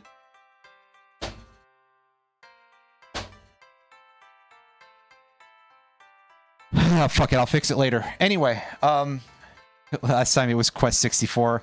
Hey, Quest 64 is... Well, there are definitely worse RPGs for the N64. I understand why someone might not be a big fan of it, but I still like it. But I'm also very much the person who will look at Potential Man, the video game, and be like, hey, that's cool. And then I look over at Blueprints and I'm like, hey, I have problems with this now because this game doesn't need to be a fucking roguelike. But otherwise, it was pretty cool. Anyway. Yeah, Mystical Ninja starring Goemon. This is a pretty fun game for the N64. Yeah, I'm... Alright, what do you need? Catch some fish. Catch 3 bluefish. If only you could give me all the missions at once, but then I guess it would probably be super hard, because then I gotta find, like, all these chuckleheads, and they're probably gonna try to escape from me. Saying that, Alan, you talk about being scared off of Quest 64. Never mind opinions about quality. I will say that there is there's kind of a lot to dig into in some of the mechanics that are very hard to necessarily get a grasp on unless you hear somebody talk about, like, how to raise your stats. They can be a little bit goofy. The SNES Goemon game, somebody else that I saw where I posted in a place that I posted this stream also mentioned the SNES Goemon. I have never played the SNES Goemon game. I need to get around to that someday. There's a lot of games that I need to play, but I think we all kind of know that. I spend how much time on randomizers and stuff instead, though, right? Meanwhile, this is a pretty good 3D platformer. At times has vibes that are a little bit 3D Zelda, although, as I learned earlier this stream by looking it up, the release of this game, even in the US, predates the release of... Oh, calm down, game. Predates the release of OOT by over half a year. It's kind of a shock. Get me 8 red fish. That's a lot of red fish. Do you care what kind of fish they are? Or do you not accept herrings? Or they gotta be, like, other red fish? And she tells me to find 8 red whale sharks, at which point I'm just like, oh, shit. That's multiple levels of tall ask.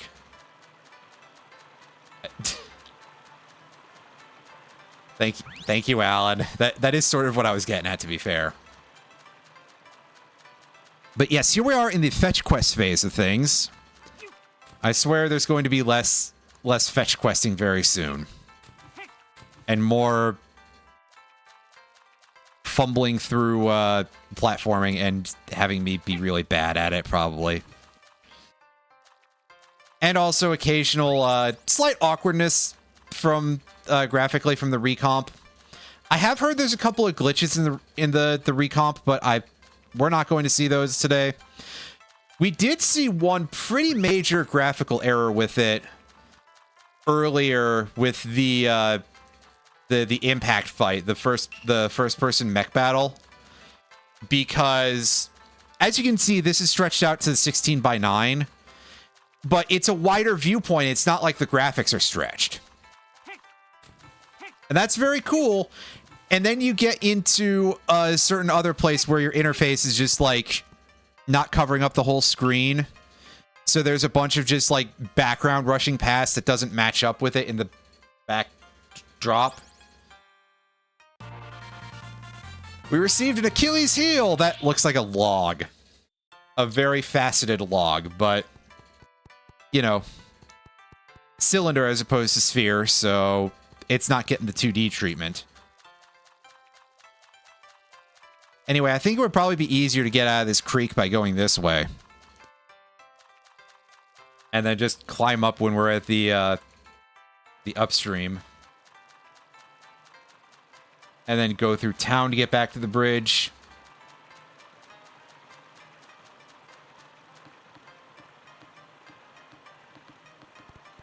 And then we give this guy some issues like we're fighting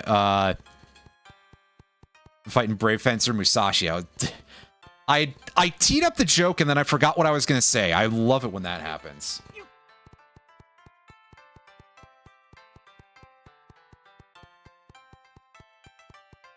I'm going to be honest, I played this on emulator a few years ago. I don't recall how the impact fights did on that. But yes, this is a game I would love to actually pick up a cart at some point. Or at bare minimum, I really need to get like a flash cartridge or something to just play shit on hardware that way. Ugh, I can see in your eyes you want to fight. That's really annoying. Well, he's got explosives, I suppose. The instant he reaches the ground when jumping, and throw the Achilles heel at him 3 times within the time limit. Press the B button.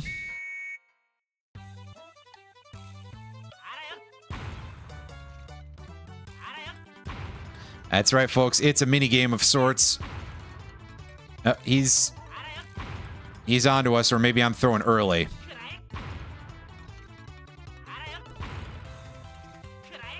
I gotta time it better, basically, because he is actually counterattacking now.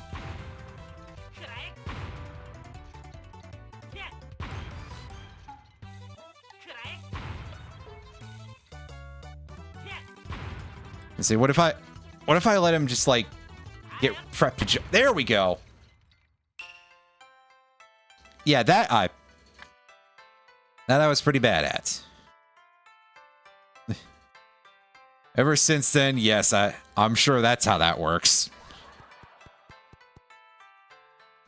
Achilles, that's not a Japanese name. The singular heel, that's right. Just one of them.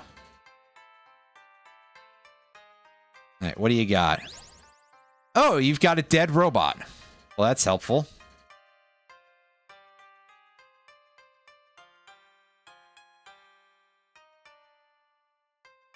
The battery's almost falling out.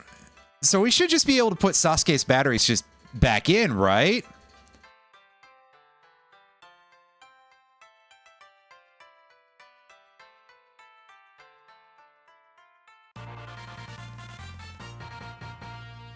So unfortunately, we're not getting our 4th party member just yet, but eventually we'll be able to shove those batteries in properly or something.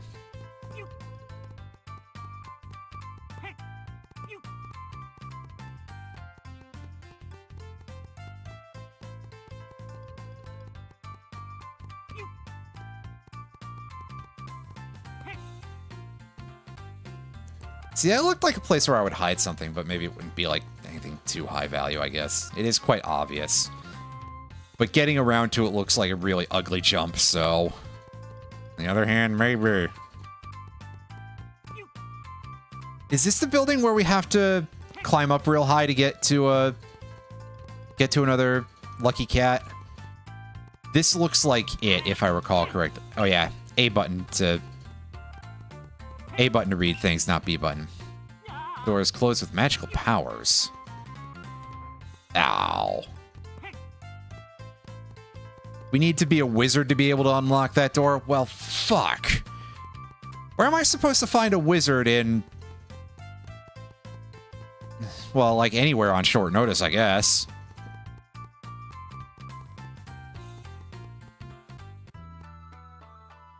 Oh. Immediately being attacked by enemies in this very close quarters chunk of forest here. I don't recall if we have to be here yet. This feels like somewhere where we have to come in later, but again, my memory of this is not super amazing. Particularly not the overworld kind of areas.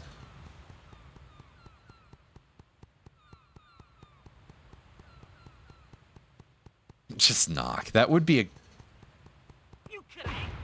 That would certainly be a theoretically helpful thing. Actually, no, this does look like the way I'm supposed to go. Does that mean I should go back? Because, yeah, I think we have to, like, talk to someone at the coffee shop and they... Oh, right. Yes. It's at the tourist center. Right.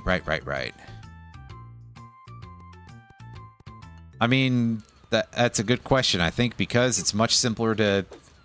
I think the turtle body shape is a significantly simpler body shape than that of a rabbit.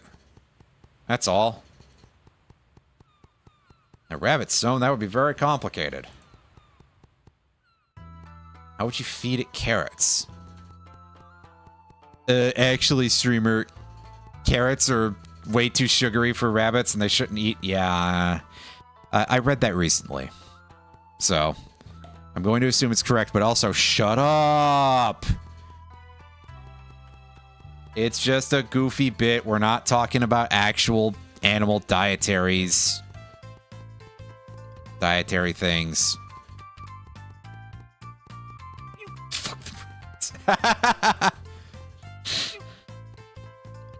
That's going, Roundy.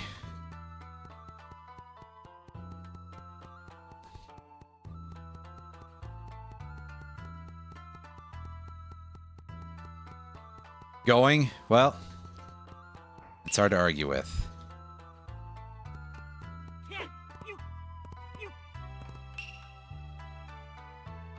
Can't drop in your lap. Eventually. Well, that's not a very useful piece of information. But hey. Jessica Rappin. Alan, please. Hey! Free lucky cat. Yay. Oh, I guess I have to reset this room, huh?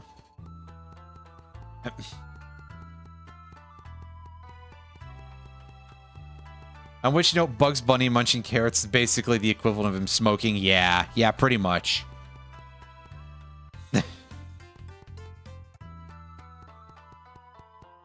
Just drawn that way. Like a VTuber. Wait.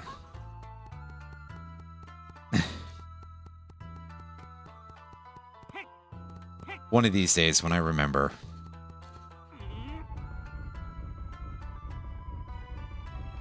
Maybe that'll be how I get Mulderman to watch my streams.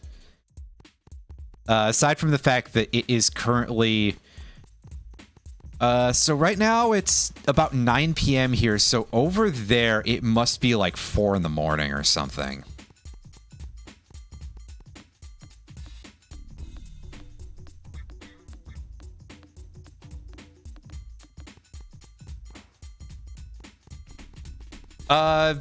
Mulderman is very busy with family stuff as far as I know.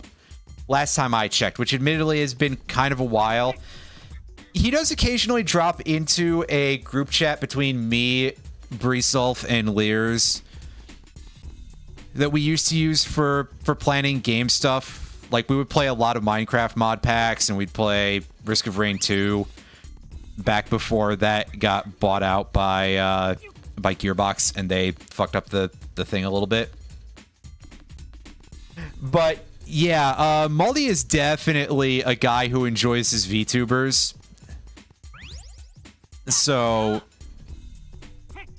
I mean, it could be that. It could be that he is abstaining from any of our content because none of us have put on the anime titties yet. Yeah, you're right, Matt. He did. You said that, and I immediately had like the mental image projected and was like, I do remember that very vividly from some of those old Bugs Bunny cartoons.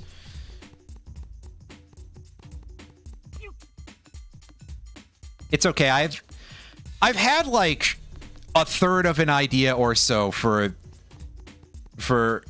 various designs of that persuasion for a while, like years at this point, and I've just never been able to pull it all together because I am terminally awful at ever finishing anything. which I kind of said earlier in the stream, but that's okay. One of these days, I'm going to actually finish some shit, I swear. And then, I don't have a follow-up to the phrase "and then" here, but... Excuse me.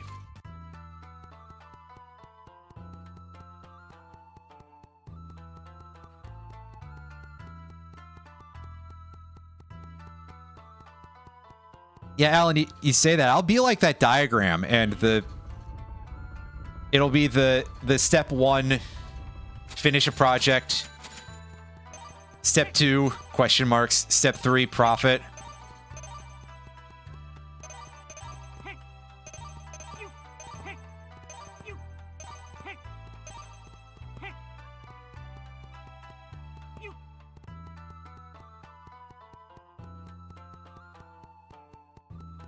Step 1, acquire Mulderman as a viewer. Step 2,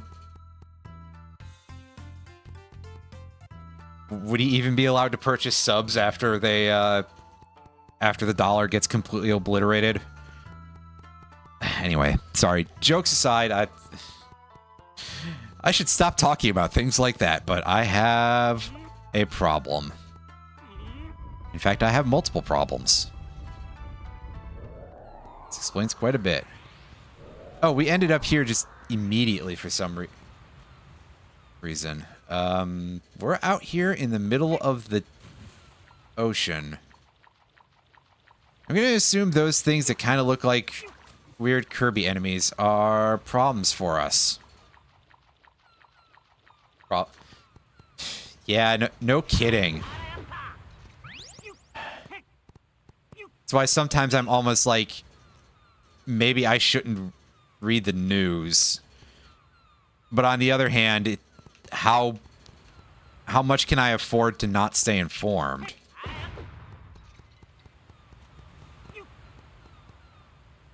It's all right. Alan's in Minnesota, so he's like literally right next to all this shit.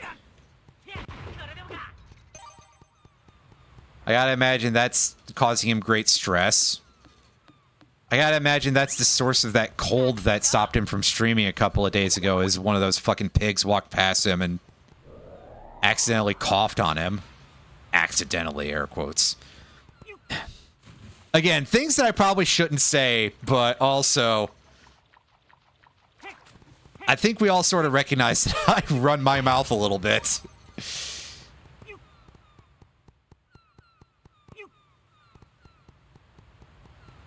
Anyway, enough of that horse shit.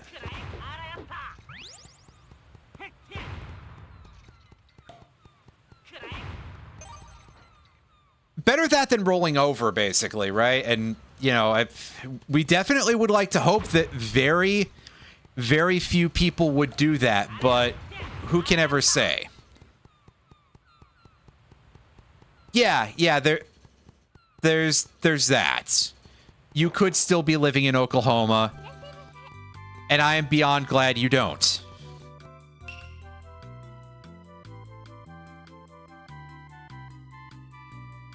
Once with our proud dragon. Oh, what? How do I... Oh, so we just get on the thing and it hasn't run off. It's still here. It's just angry. Ooh, yeah, this part I remember because it's quite easy to fall off, if I recall correctly.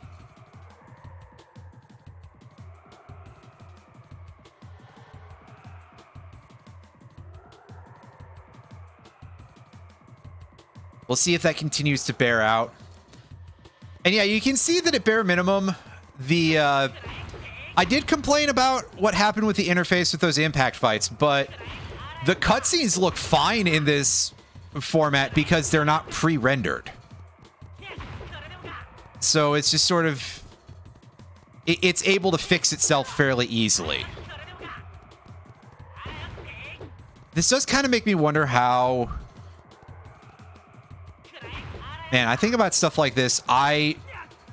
Under ordinary circumstances, if I had known offhand that this was exactly how this would have worked, I would have rejected it out of hand and just been like, okay, can I set it up so that way it's more like the original? But this is actually kind of slick. There are widescreen mods for Phantasy Star Online, for example. I kind of wonder how that does, and if that, like, how good the increased viewpoint is on that.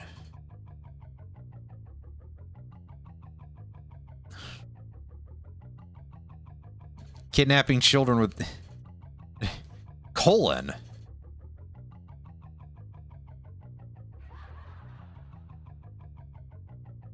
Who names their kid Colon?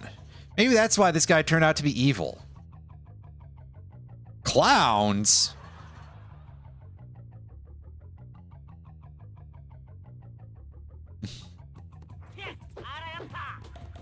You say, does Goemon look like a clown to you? And to be fair, maybe a little bit.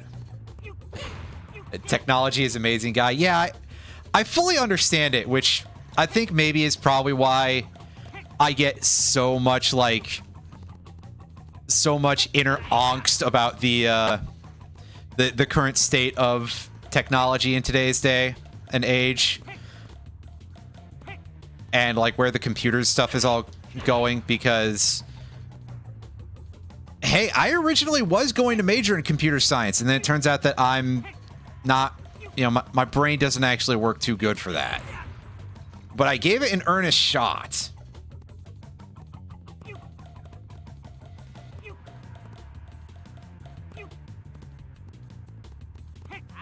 And I still like the idea of doing some sort of, like, programming project. I mean, I know enough about how to do programming stuff that I keep looking at all these, keep looking at games that are, like, ROM hackable and knowing how to do that. I know what hexadecimal is.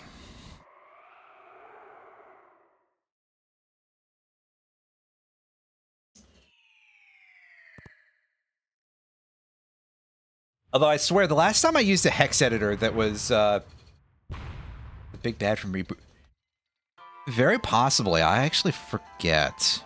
The last time I used a piece of hex editing software, which was used in a lot of, like, the ROM hack stuff at that time in that community, I think the one they were using was called like HXD or something. I might have the exact letters wrong there, but I remember using it and I was like, this thing's a piece of shit. I'm going to use the older one that I actually know how to use. So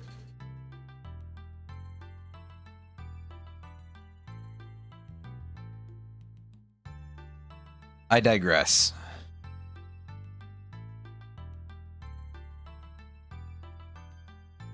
All right, so we catch up this child who is also a dragon on the plot. Well, you were hypnotized, so hopefully you're forgivable. I was waiting for some sort of much goofier description afterwards, but you know. Yeah, can you fill us in on any information here, if you know anything offhand?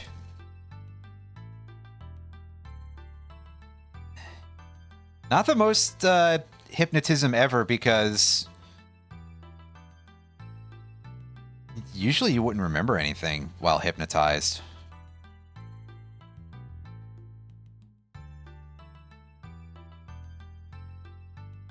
The inevitable hot springs episode. Yeah, this is the exact sort of... it would definitely fit with this game. And here we get Koryuta's flute, which allows us to fast travel across the world, basically. Ah, right, okay. So the coffee shops are there as just sort of like fly targets.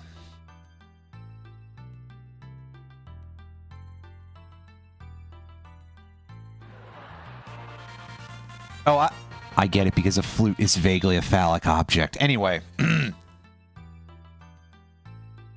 Yeah, it's kind of like just Pokemon centers out in the wild. And using fly. Which I know, it's just fast travel. We understand how fast travel works in any video game, but very specifically, it reminds me of that sort of checkpointing, although I guess you really couldn't do that so much in Gen 1, right? You couldn't just fly to the place outside of Mount Moon. Or Rock Tunnel. Ew, Rock Tunnel. I don't like thinking about Rock Tunnel. That place sucks!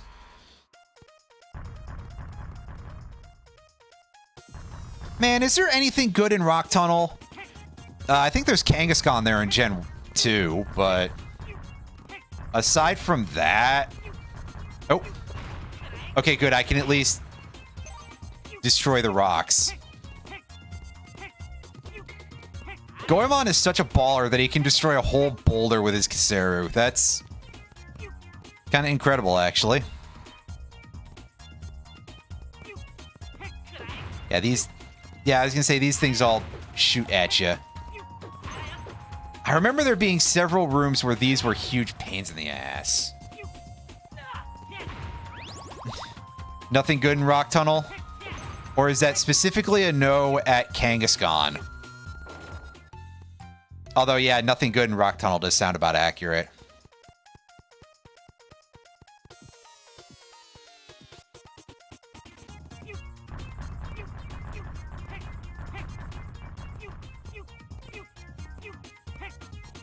Because, yeah, whenever I think about Rock Tunnel, I think, ooh, boy. You really want me to go teach one of my Pokemon Flash? Are you out of your goddamn mind, Game Freak? Absolutely not. I would rather pick Bulbasaur so that way I could use Brock through walls to go open up the gatehouses early. And you might be saying, what's wrong with Bulbasaur? Well, it's not Squirtle, and I prefer starting with a water type. Just because it generally is kind of the best balanced choice. Usually the most reliable throughout the game, and plus then I don't have to think about what am I going to do to use Surf. Which admittedly is not a super common concern unless you're in like Gen 5, where it's like, oh yeah, I can teach this to Stoutland. Nice. Yeah, but you can find Zubats anywhere. Well, not literally anywhere, but you can definitely find them pretty easily. Gen 1 Zubat is in a slightly unfortunate state, but once they introduce Crobat into the mix, and that gives you a great target to use at the end, I love Crobat. What do you got?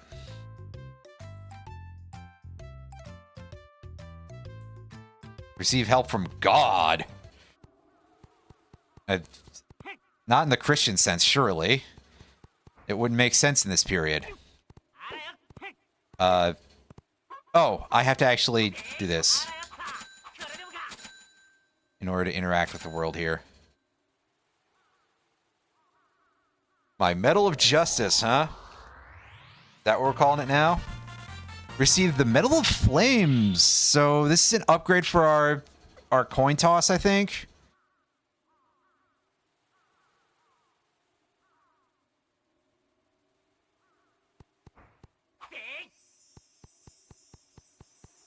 Yeah!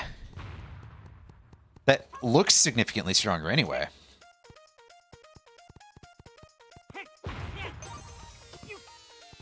Oh yeah, and then eventually they did kind of give Zubat one of the biggest buffs of all time in Gen 7 by making Leech Life really good. And then of course they took Leech Life out of its starting move pool because, well, if you were fighting Zubats at level, you know, in Mount Moon that had that version of Leech Life, jeez, you would be having a significantly worse time, that's for sure.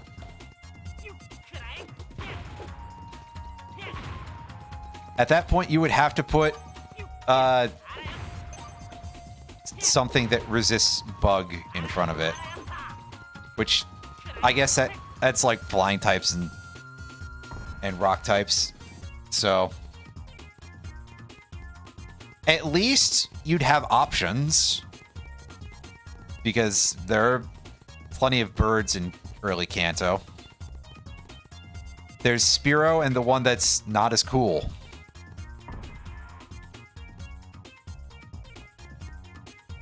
I'm not going to be the level of Pidgey hater that like Iron Fury is, but Pidgey in a Pidgeot, definitely not the most impressive Pokemon.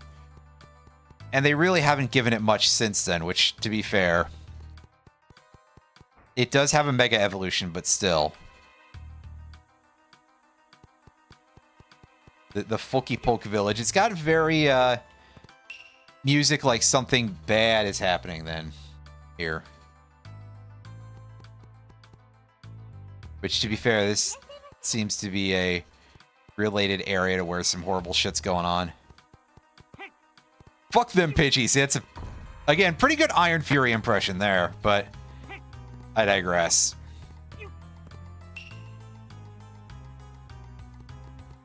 Spearow and Fearow are pretty good. Gen 5 did give them Drill Run, which is a nice little addition.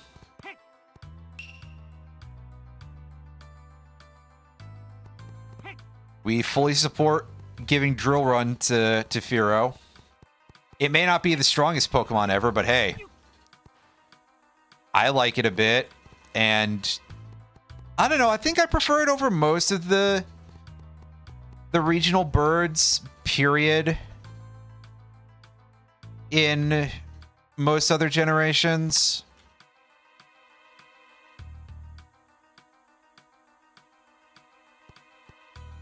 Okay, I think we need...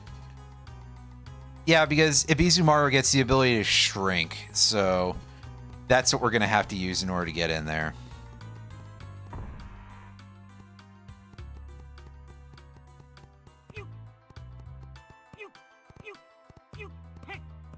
Hey. Oh, yeah? Well, I don't think I need that from one specific guy, but hey, why not, right? Why not shore up the amount of special rewards? Well, looks like you're stuck here, kid. Later. Because, yeah, let me try to hash out here between the other regional birds.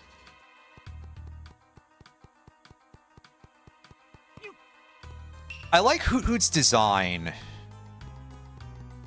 but Noctowl is not really a great Pokemon, in my opinion.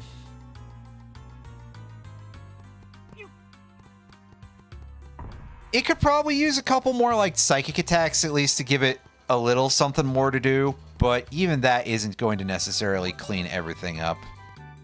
Okay, it's a fast travel location. I don't need to do that yet. At least I'm assuming that that's the case here.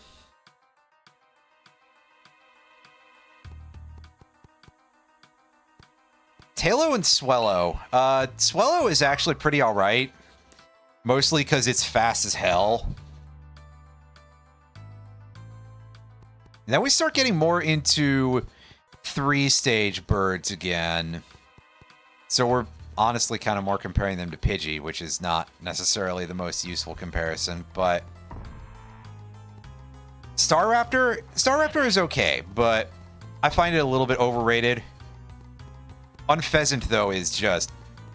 Oh, boy. Why did they not give that anything good?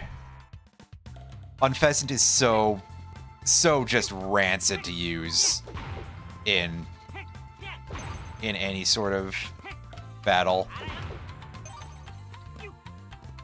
Unfortunately, I don't remember what the one you have in Kalos is offhand. I forget a lot of Kalos regional Pokemon. Toucanon, I want to like Toucanon just because funny, angry Toucan. But honestly, it's not really all that favorable to use. Rookie D, though, that one's pretty good.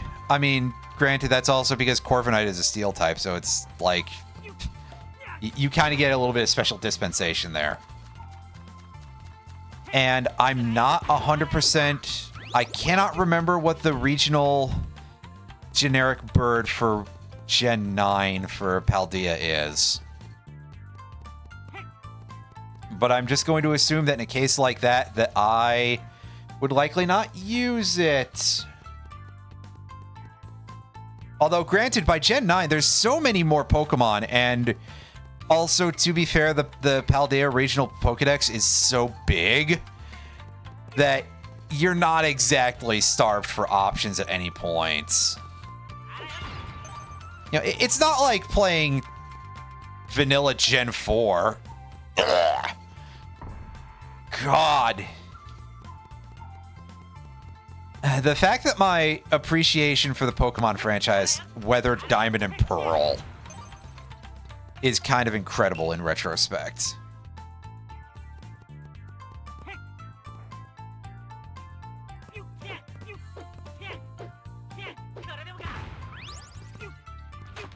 Oh, yeah. Carefully now. Oop. A really high friendship with Toucan, and it would tank Okos because it loved you. That's entirely fair. I think I'm trying to remember if I actually used it or if I just evolved it. Because I definitely collected all the Pokemon in Gen 7. I just don't remember using, but also, I mean, Gen 7 is also a place where you had a good amount of options, and it's like, okay, I could use this as a flying type, or, oh, what's that? You're going to give me an electric flyer in, like, the first hour of the game? And I know that, oh, goodness. How did I forget Dance Bird's name? That's pretty bad. I was just talking about how good it is, but that's probably also what I used as a flying type in Gen 9. Because it's very easy to find that right early in the game. And sure, it doesn't learn an electric attack literally at all outside of Revelation Dance. Or Choreo, that's the name, yes. Sorry. But electric flying is still just kind of a good type in general. We need to get the shrink ability to actually be able to go in there. So we've got to go on a side quest, baby.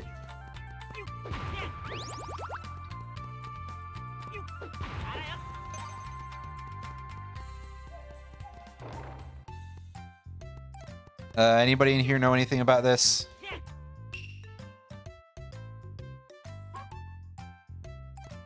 No need. The dwarf. Huh?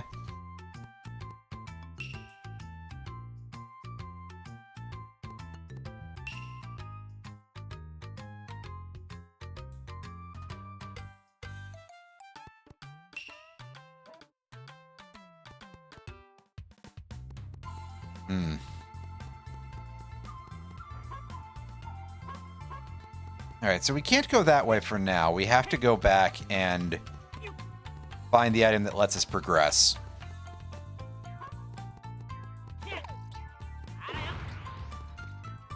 Again, very much in the style of these 3D Metroidvanias, kind of.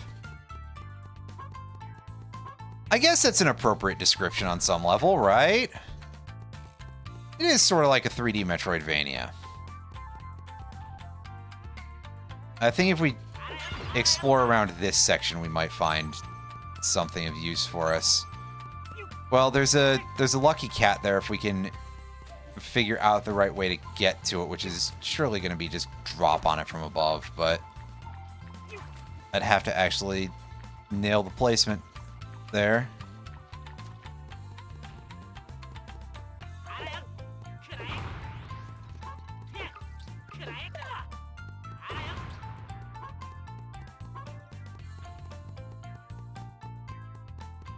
Right, I think we actually have to fly back to Zazen Town because that piece of information is basically now that we have our fast travel.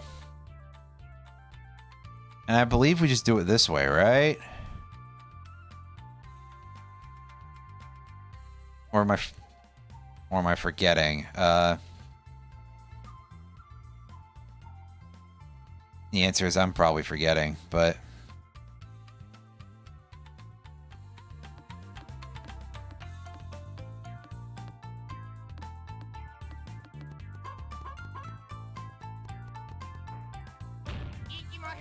so let's do one of your. There you go. I gotta go into your inventory. That's right. I forgot about that. Which is weird because in the back of my head, I was like, I know she gets an ability very early on. And it was that.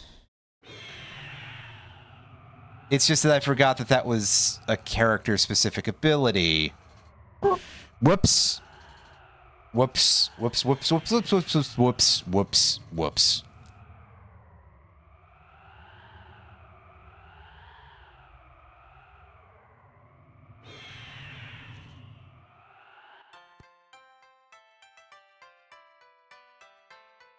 Not a short animation there, that's for sure.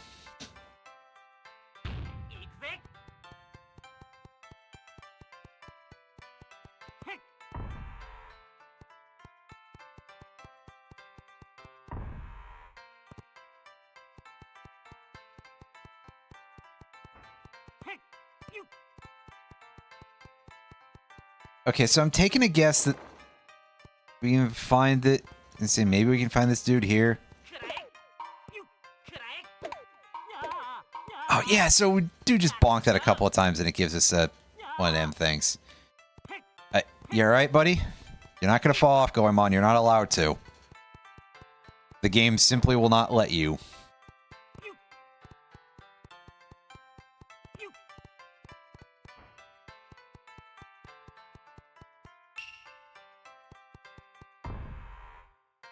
This guy doesn't have information for me in this.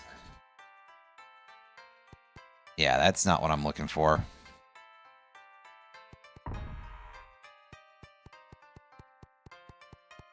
What about you?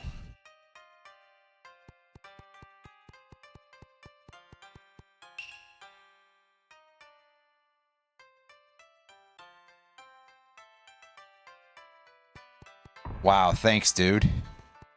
Real helpful.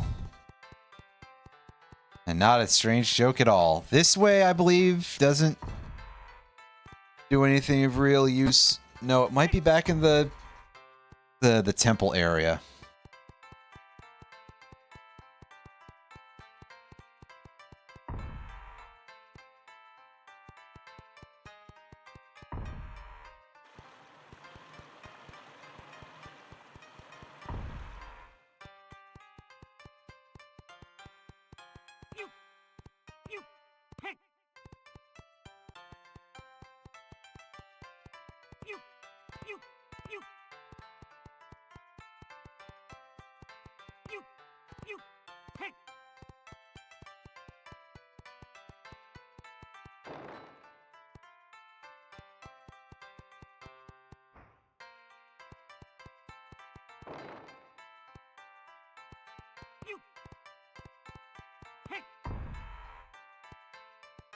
Now that's just the way out.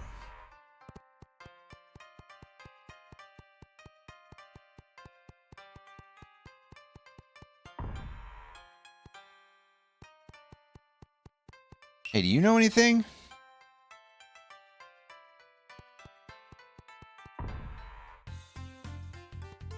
Oh, yeah. It's not quite the direction we want. Go to where Ushiwaka was, and maybe that's helpful. Ah, yeah, there you are.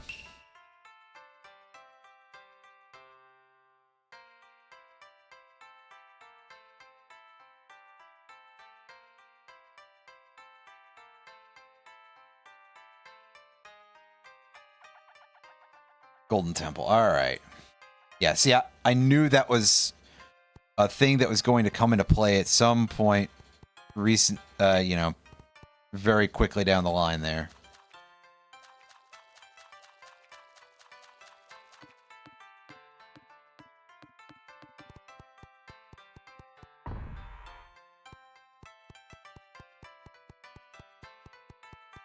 I was gonna say, is it that way?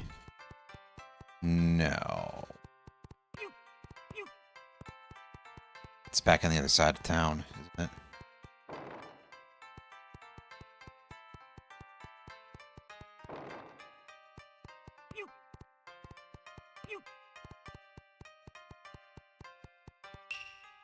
Here we go.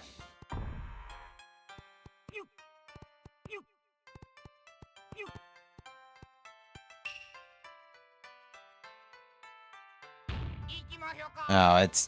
Yeah, we gotta get you out there. He does have kind of a big nose, I guess. Alright, narrator, what do we do? Sweets in the cupboard will start falling. Catch 8 before the timer runs out. And we'll be able to use magic to shrink.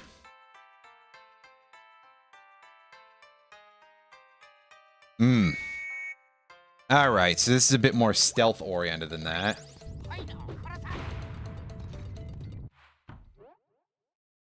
The hell is that?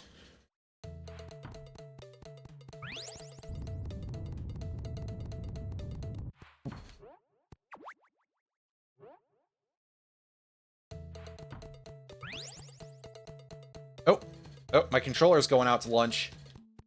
Shit. I think my controller just disconnected. I haven't had this issue in a while, so, can I press escape to pause? That's not a pause. I kind of want to, like, just have a hard pause there, but unfortunately, it's no good. So I'm going to remove my... going to have this, going to remove device. Yeah, because it fell asleep. Which is weird, because usually if it does that, it's because it's being it's because it's been inactive.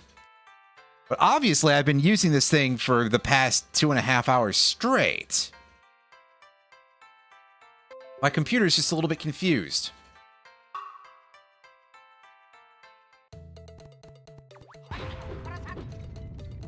Anyway. Fixed it. So really all that happens if you get seen is a bunch of bombs drop. Although you do have to be a little bit careful about that. That was slightly embarrassing. Where was that? Okay, it dropped in front. Thanks, perspective. Oh, the area of effect on those explosives are pretty big, so... Yeah, I guess we gotta be a little careful. Don't like that, but hey.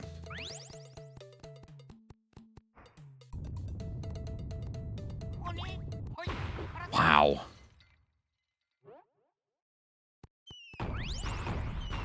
Yeah, I didn't want to get screwed over by the timing, by those things fading out, you know?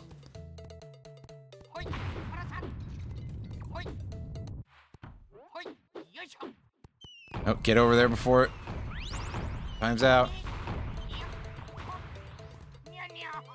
Wow, that explosion lasts forever! Are you kidding me? That's 90s game design in a nutshell, really.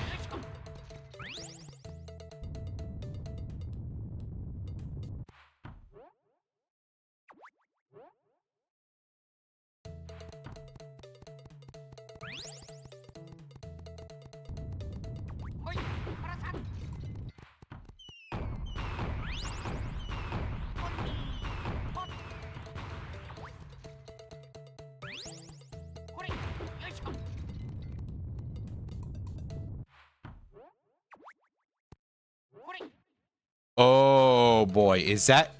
I can get that, right? Yeah, okay. I was ready to be a little bit salty about that just by virtue of it ending up on something.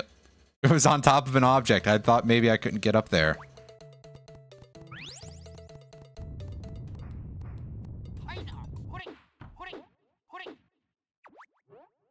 This guy isn't sound activated for some reason.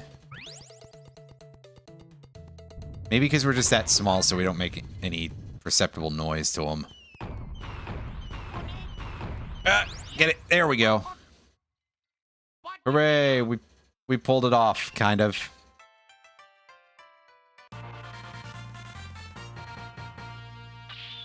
Yay. We did it after I screwed up really badly.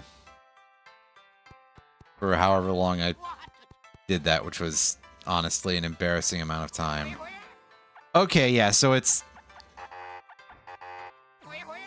just see up to switch.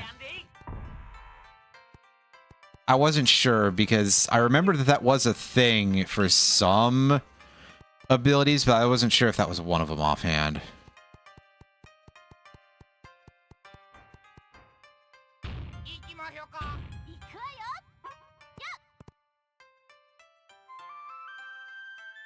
One sec.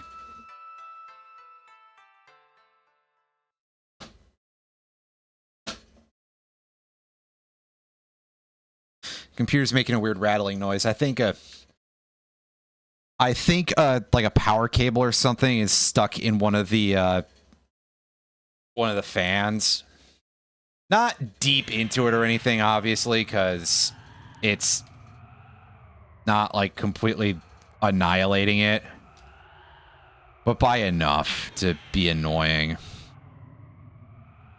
Also, yeah, no way to skip this. We just have to sit through it every time. That's the cost of fast travel, everybody.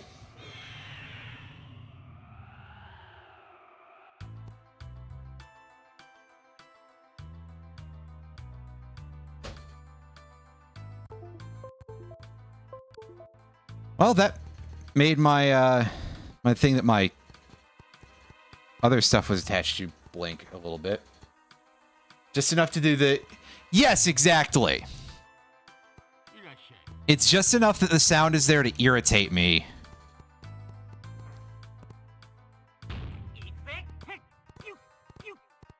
Because it's just off in the background there, and... It's... I'd say it's vaguely concerning, but I did just actually just slap the fucking case. So... you know, it feels like there's a certain imbalance there in some respects, right? Where it's like, oh yeah, this is concerning. Meanwhile, as I smack the shit out of my computer to try to get it to stop. But on the other hand, hey, that just, yeah.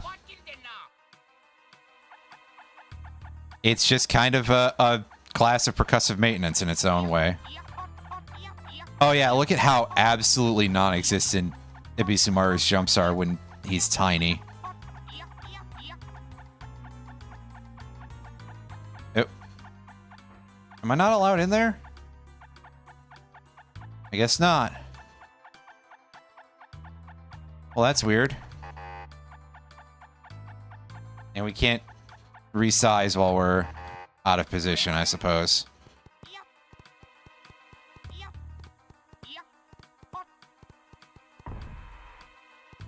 Oh yeah, the map won't tell me which entrance is the right one.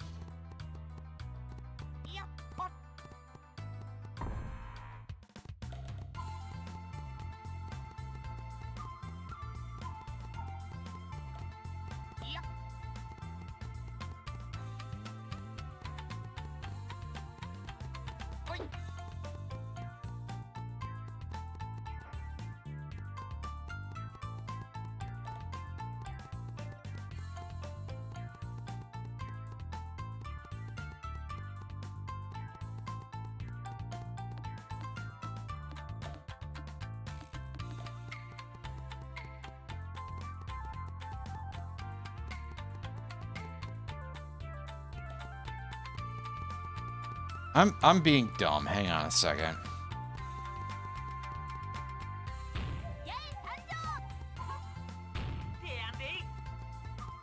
Map might be distracting me slightly, but... No, let's just go up this long path, and... Honestly, the maps are kind of low detail, so...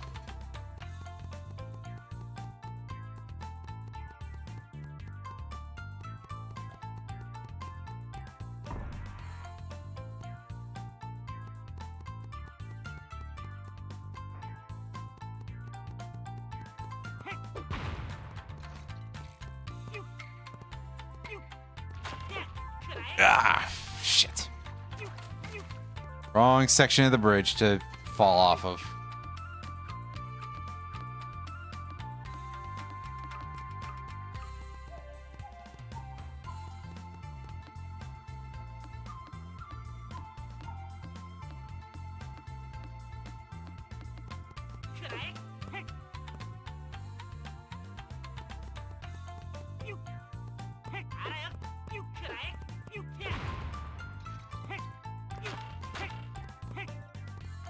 This one? Yes. Perfect. Only one more to get before we get ourselves up to 9 hearts.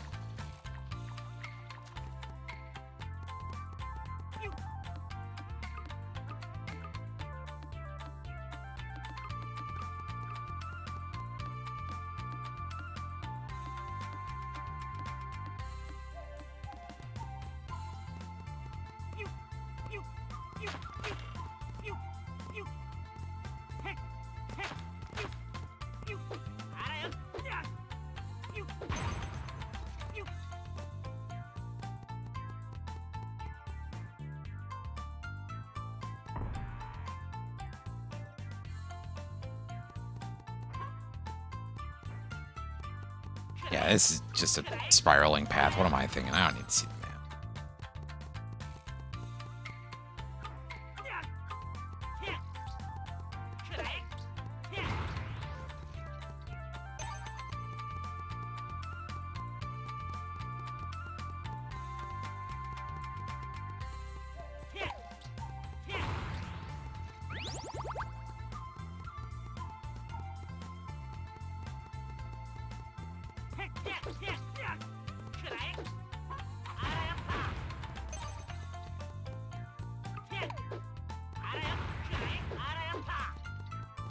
For now, the amount of health that we have is quite good, but later on, well, I mean, later on we're still going to have more health, but what I mean to say is that that number of hits will go shockingly fast, much more than it looks like it will.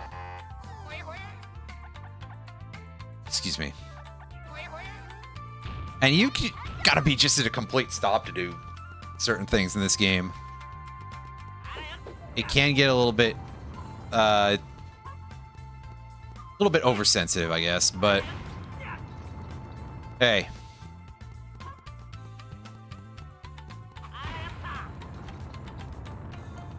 That's video games for you. Okay, that is something we can go under by shrinking.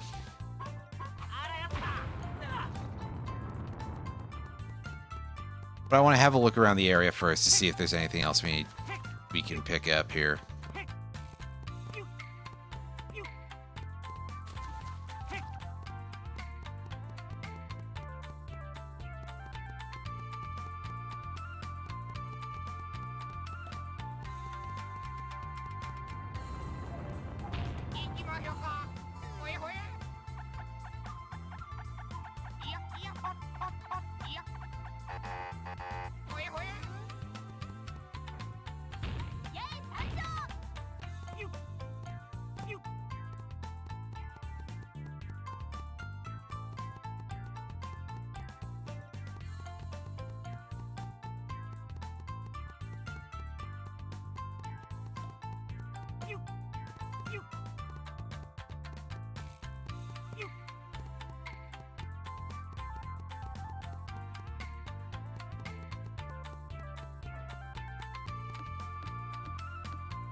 Yeah, okay, let's just go with jumping grapples here, because that way I know I get the range. Because it does seem to be a little bit, only so much here. But hey, at least we got that. And that is a full heal. That is very handy.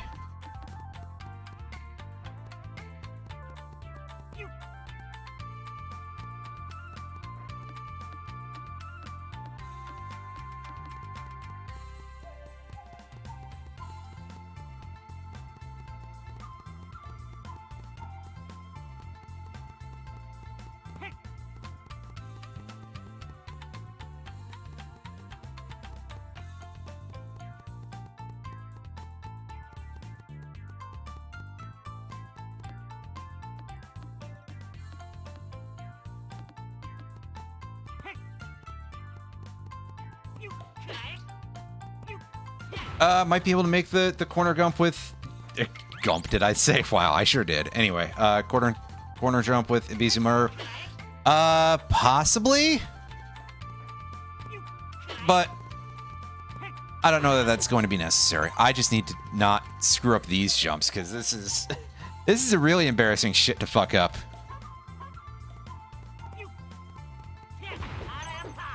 Yeah, no, I'm just bad at speaking.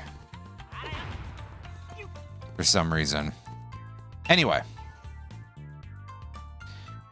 The Ghost Toys Castle. You know what? This is probably a little bit long for the kind of length that I usually like my streams, but fuck it. It's fine. I'll do it anyway.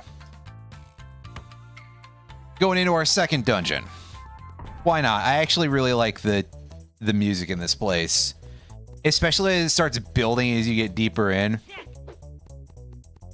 We can't kill a ghost.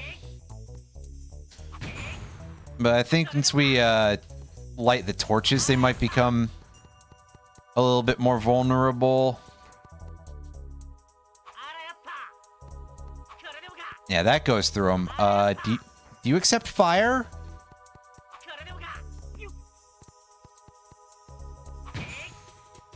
I think I missed, but honestly, I'm just goofing at this point. Enough of that bullshit. Until you turn the power on, the crane game will not operate, and there's a camera in there.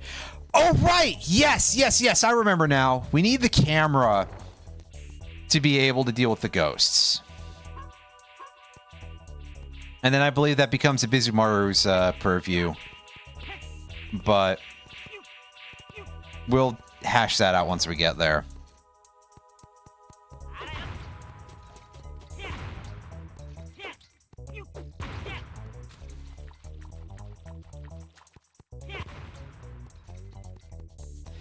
This, I believe, is the first dungeon where you get the music sort of building up into other, like, more expanded themes as you go in further.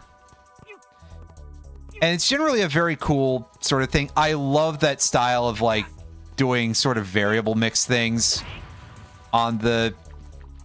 There were a couple of games that did stuff like that on the N64. The first Fatal Frame even out by this... I'm gonna be honest with you, I don't know. I actually don't know anything offhand about the first Fatal Frame. I'm gonna pause for a second. I'm going to look at that. Like, was there even a Fatal Frame 1?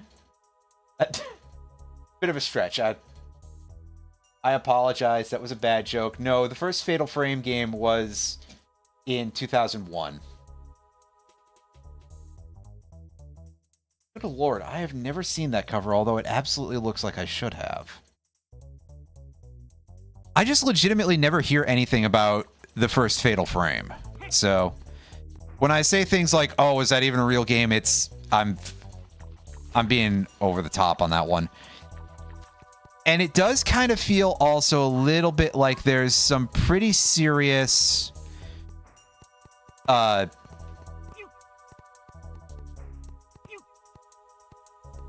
occasional, either I'm just very slow at pressing it, or there's just something funky about jumping as you go towards the edge of something at times. It's probably just me being it's absolutely terrible. Because, oh, I'm not good at playing a video game, but I think that, like, just the idea of using a camera to do something to ghosts is some other, just sort of related to some other old thing.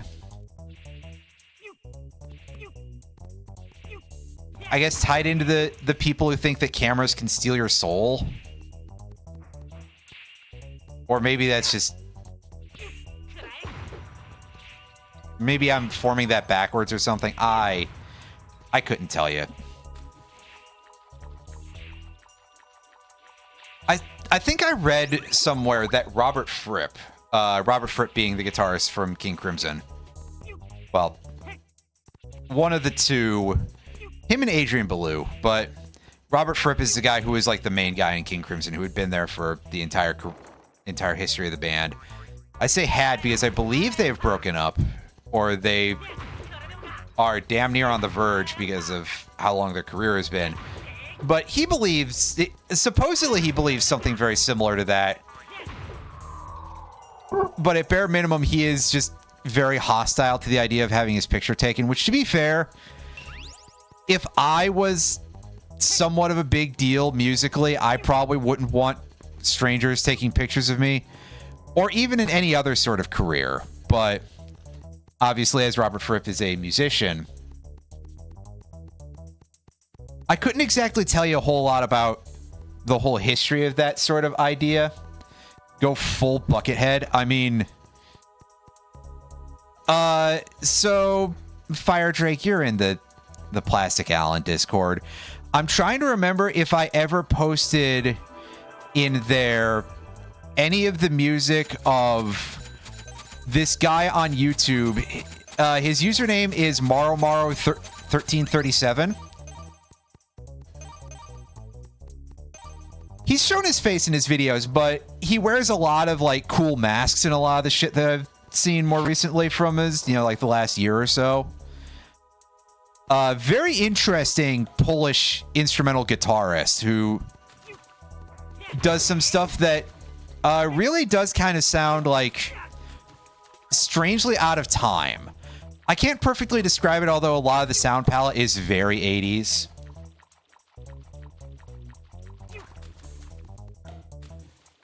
But yeah, pretty cool musician. Excellent videos. Like, very good. He's got to be recording that shit on, like, actual VHS and stuff. And definitely looks the part. And, it looks legit is the big part of it, because there's a lot of people who wildly overdo the visual effects of VHS. Which is a big part of why I actually kind of want to get what I've called a video quality worsener. I've seen these basically just sort of like an HDMI to composite converter. I'm sure that none of them are actually like good. I'm not using it for broadcast quality. It would be explicitly for the gag.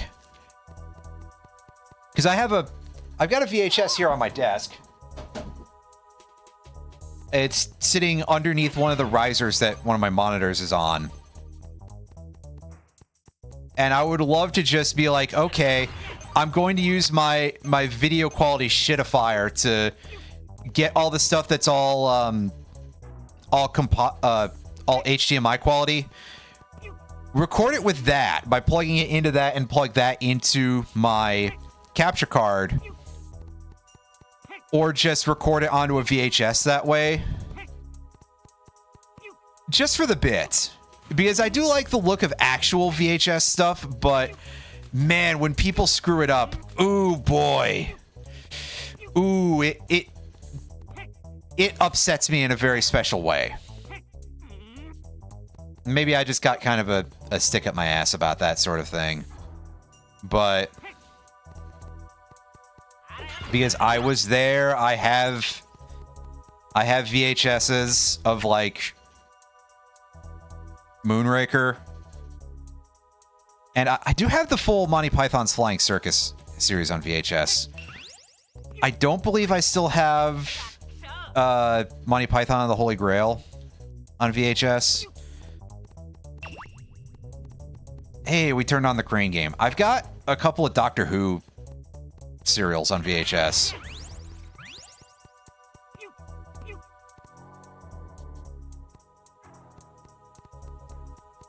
But I definitely do kind of want to expand my VHS collection, even if I'm not like a big movie watcher. One, I'd been hoping to find a decent copy for a reasonable price. Oh yeah, there's a lot of the classic Doctor Who from before the reboot in the early aughts. I'm pretty sure that none of the Christopher Eccleston or any of that ever got on VHS, but definitely all the, well, all, that's not correct. There's quite a lot of the Tom Baker era stuff. Obviously, it can't be all of some of those eras because those don't all exist in video form. They lost those due to a combination of re-recording, and I think some of them may have been just damaged by fire and stuff. You know, your average, everyday, horrible accidents happening to visually important. Oh, I get it. I'm apparently not necessarily always getting the jokes right off the hop. Oh well. I'm dumb. But yeah, unfortunately, a lot of that stuff has been lost to history, which is quite sad. I would love to have seen some of those. I'm trying to remember if the last William Hartnell, which was called The 10th Planet. Oh, wow, it just shortcuts us past all that crap. Wow. I forgot about that. The 10th Planet being the first episode that the Cybermen were in. And it was the last episode for that doctor, which is kind of interesting. I wonder if that one is preserved in any way. I do not know offhand, and I will probably look it up later. But yeah, sorry, I got distracted. One of the VHS films, one of the films I wanted to get on VHS for a while, but I remember having a very hard time finding a decently affordable copy out there, is Phantom of the Paradise. And I kind of understand why it's so hard to get it, because Phantom of the Paradise is definitely one of those, like, cult movies. Very much in the vein of Rocky Horror, but not necessarily as, well, campy in a different way. It's not... It didn't, like, inspire a generation of queer fans kind of thing. Although nowadays, I'm pretty sure that there's a lot of people who are like, oh, well, Rocky Horror is, and, you know, people not understanding their history and that, you know, same as it ever was. Anywho, I don't have good depth perception. This section is going to suck balls. But getting all that out of the way, yeah, Phantom of the Paradise, sort of a horror comedy musical. I would love to get a VHS copy of that, but when I looked, they were quite expensive, and I'm sure since that was fucking years ago, I'm sure it's even worse now. But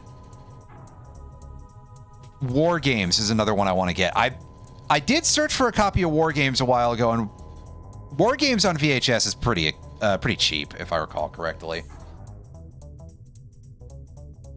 I just didn't buy one at the time for some reason that I don't know offhand. But yeah, I bought Moonraker on VHS because it was part of a gag with a friend that I'd been running for at least 10 years by that point.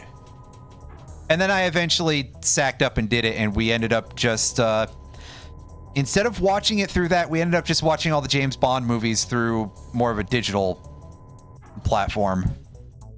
Because, yeah, my friend Epionics/Tav, who is not here right now, I don't assume, he and I have been watching on the weekends one James Bond movie every Sunday.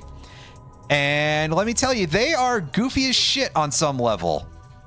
I mean, obviously, you know, there is a certain level to which they're, you know, I don't want to call them like the greatest comedy but definitely it's the sort of thing that I feel like people take a little bit too seriously. But they're kind of clown shows on a certain level. At least up to where we are. We just watched License to Kill last weekend. So I guess that'd make GoldenEye the next one. And who knows, maybe they start seriousing up once, what's his name becomes the guy. Oh god, not Timothy Dalton. Timothy Dalton is the one we just watched the last. Oh boy. You can tell that I'm not much of a film person.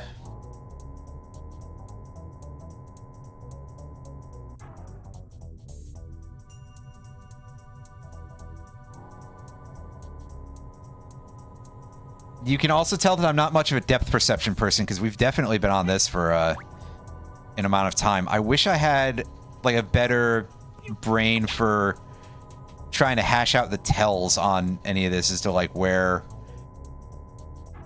Oh, did we actually get it that time? That looks really... No, it just looks really close. God, just let me break in and pick it up that way.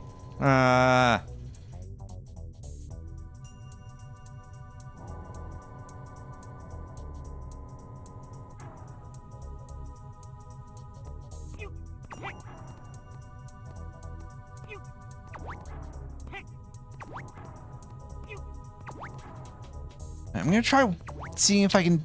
Okay, yeah, I can kind of see the shadow in there. It's a little bit tough to see, but let me click into the window and you can sort of see a little bit there. It's very faint, but it is there. But now we just have to watch that. Yes, okay, I did see it as it was crawling up. So this hopefully should get us there. That looks... Yeah, that looked just about right. I had to think eventually, yeah, use the strategy of watch the shadow. And I was like, well, shit, can I actually see the shadow? And it turns out that the answer is yes, you actually can see the shadow. And there we go. Ibizumaru receives the wind-up camera. Hold down the B button, then let go. A light will shine, allowing you to see items you would not normally see or hidden items. Also, ghosts will become vulnerable. So let's try charging this up and see if it does anything for us in here. Not a damn thing. Oh well. That's perhaps just as well.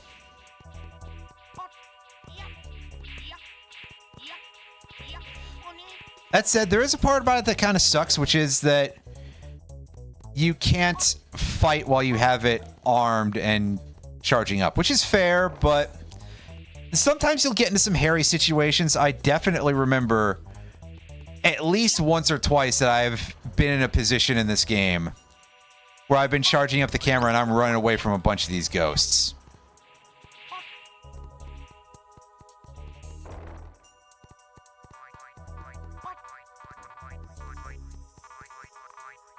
Probably nothing in here because we got the key earlier.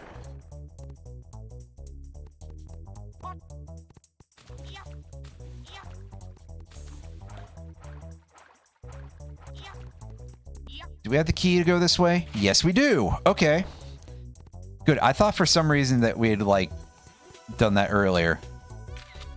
And yeah, now we start getting little extra bits added to the music as we go. Not the time, dude. Not the time.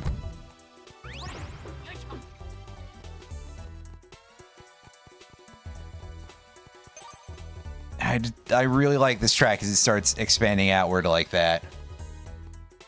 As they start doing the variations thing.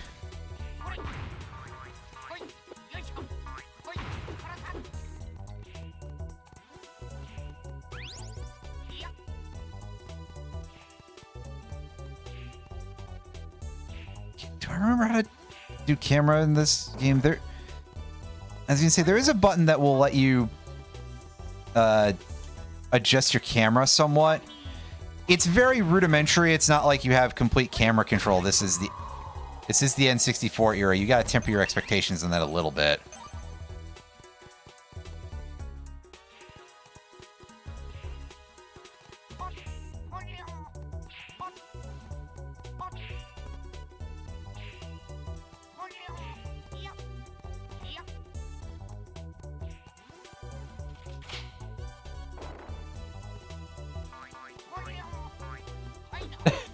Oh, I didn't see his goofy like crying eyes when he gets hit. until now. Because usually turning around and not being visible to the camera.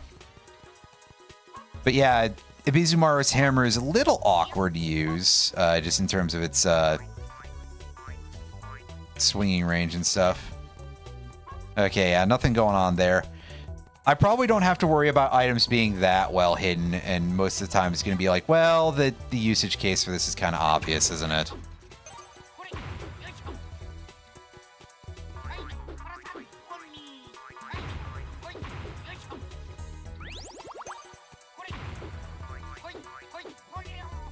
Ow.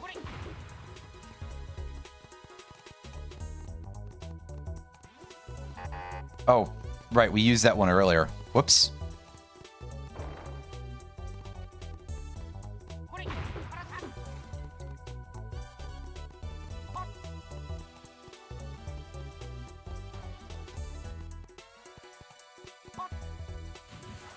Oh. Okay, the red stuff isn't instant death, it's just you take damage over time. This is probably the best place to do it because it looks like we get just a little bit more land to operate from. And we're not in complete barf zone camera here yet, thank goodness.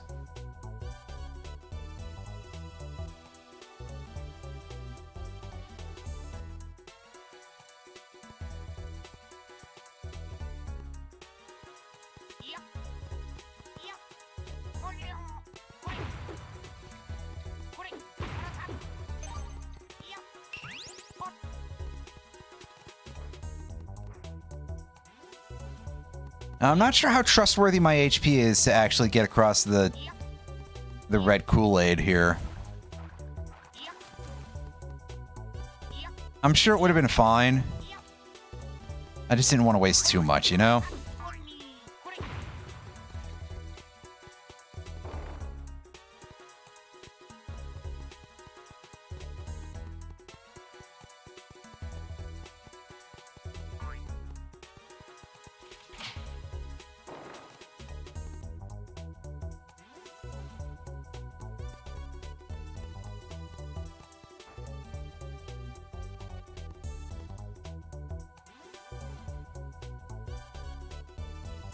Oh, good. There's some health right there. As I completely failed to get that correctly, but we got ourselves a nice full heal. I don't know if the golden dumplings respawn every time you enter or leave a room, but let me tell you, it would be quite useful if that did.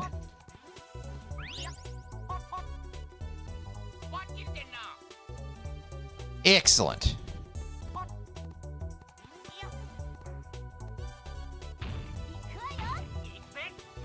Pick someone who controls a little better, I guess, because I think Goemon probably controls a little better. Until we actually need Ibizumaru here to deal with things.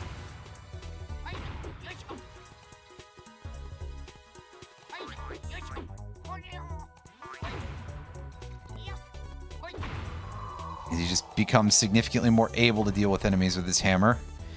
I don't know if switching would cause the flash effect to disable. Perhaps it would. Don't know offhand.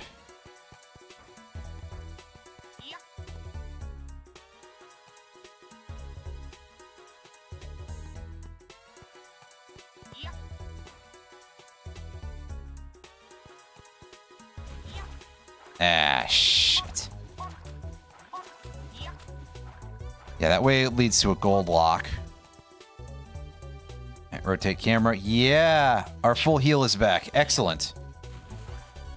I love getting some free health. Yeah! Yeah! Ooh, yeah! Oh, that unfortunately is a gold lock door. Oh, no!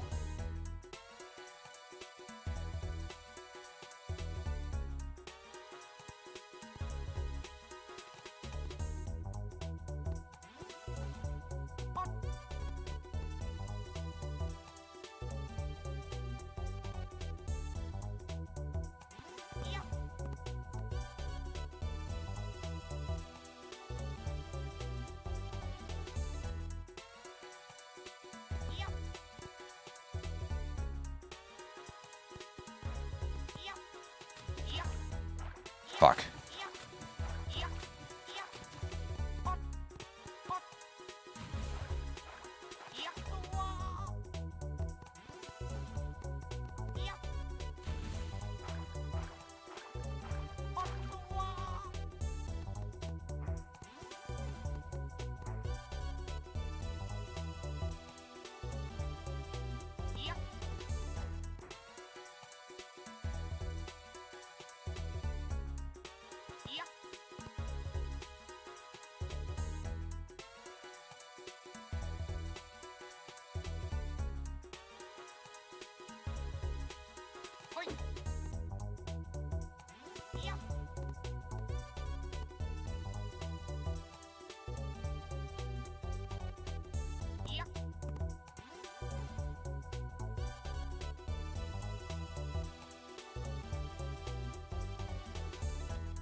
There we go. That's better. And see, this is really testing my ability to not be complete dog shit at platforming, but as you can probably tell, I'm being found wanting.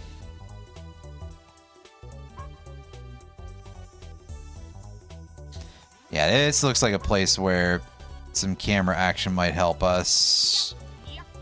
Or not. This might just be a place to restock.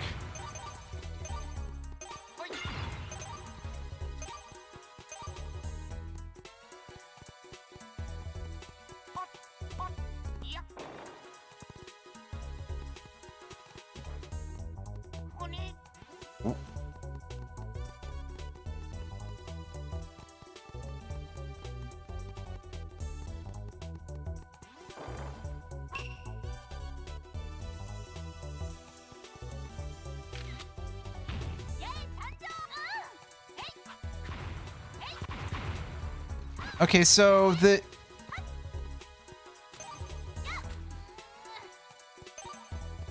camera effects did not wear off when we switched characters, so good to know, because I still feel like Ibizumaru fights like crap, so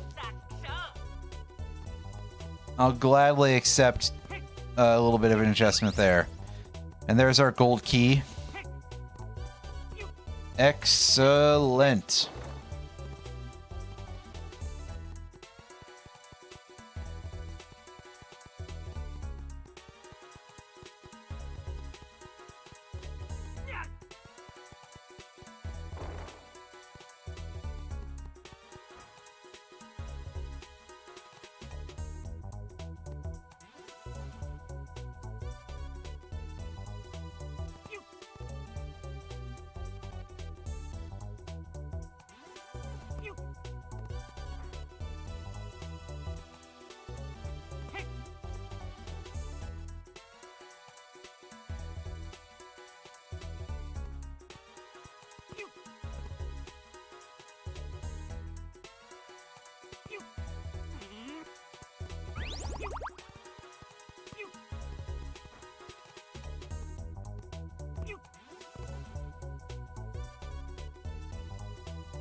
And yeah, see, the music is expanding even further, just adding some changes to the instrumentation there.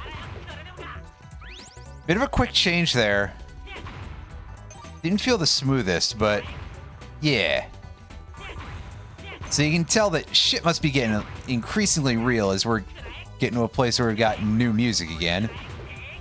Oh, is that our third key type? That lock looks a little different. It's very clear. Yeah, the diamond key. Okay. That's what it's called. I couldn't remember.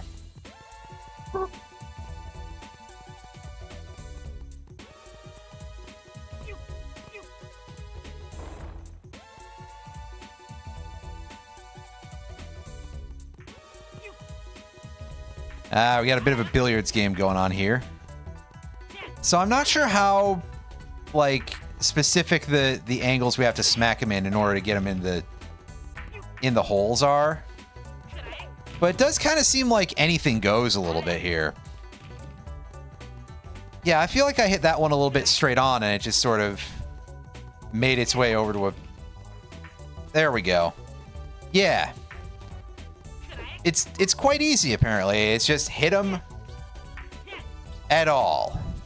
Does the chain pipe give us... Yeah, that works. Excellent. That actually makes things a little bit easier in this instance, shockingly enough. So a little bit of 8-ball pool later, and we get ourselves the silver key. We need to move on to the next part of things. Oh, shit. We need...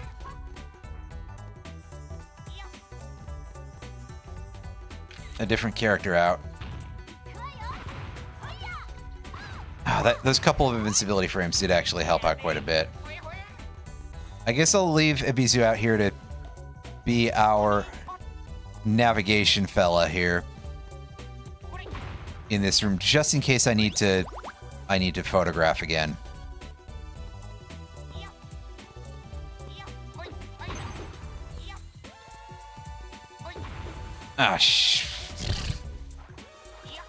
Ah, Sheboygan, get in there. Come on. Grab the edge. That's high enough for you to grab the edge. Come on. Or maybe it's not, but... Ah!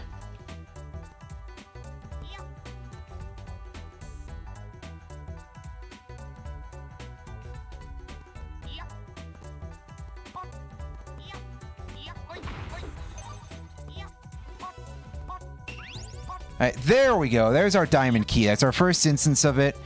And you can see the head shape was a little bit different there, too. It's not necessarily the easiest thing to notice, but it is true. So I think that's neat. Anyway, back to the pool ball room. Just taking a moment to adjust in the chair here.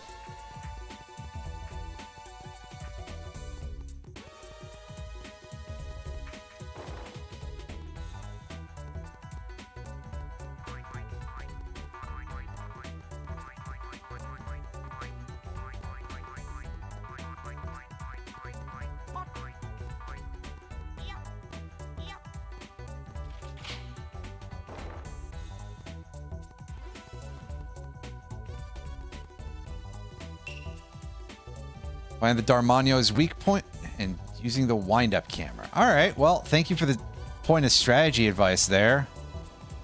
That helps. Or probably.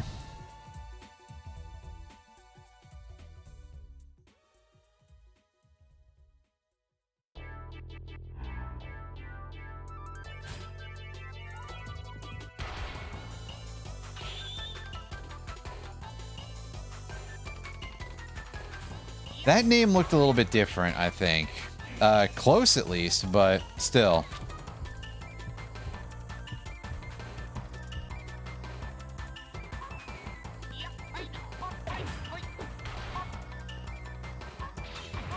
Oh, yikes. Zoink Scoob.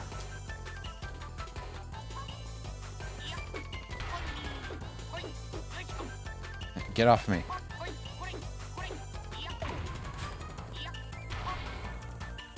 I have no idea how much health this thing has relative to its start or anything like that. 3 hits, though. I mean, bosses do take at least a little bit longer in this game. Also, God, that rocket attack is hard as hell to dodge.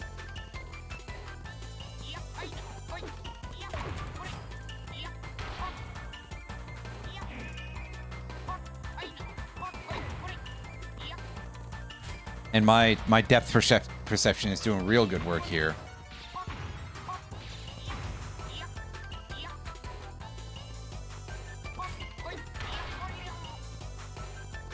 Try switching character.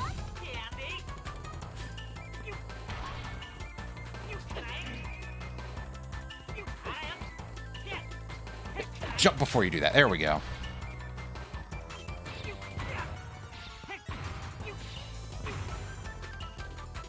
I guess it makes a little bit of sense that you want to dodge by going right. right? Because it's firing from the hand that is, well, it's right hand, and it's on our left. So, yeah, note to self to do that better, I guess. Be a little smarter about it. Not all circle strafing is made the same. Is that all you had for that attack? Is just that? That's a weirdly pathetic attack there. That's all you had to the end? Yeah, not a hard boss. You just have to think about that one attack, and that's the only thing that requires any real use of brain cells. Unfortunately, I kind of don't have those. At least I figured it out at the end. Oh, see, this one is... Oh, is this the mythical colon?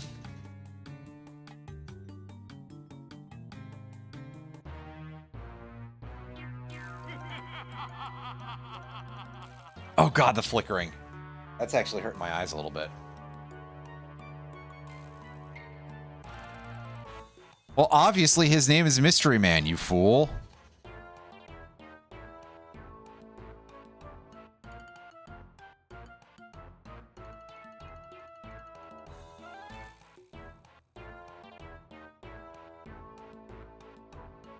Spring Breeze Dancing, is that your name, huh?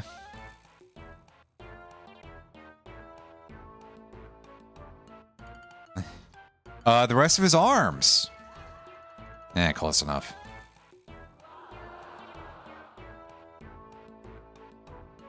Antonio.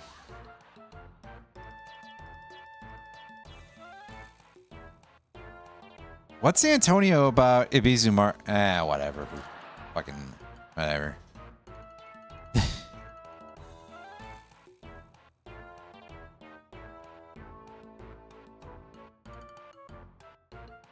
I guess what's Fernandez about? Those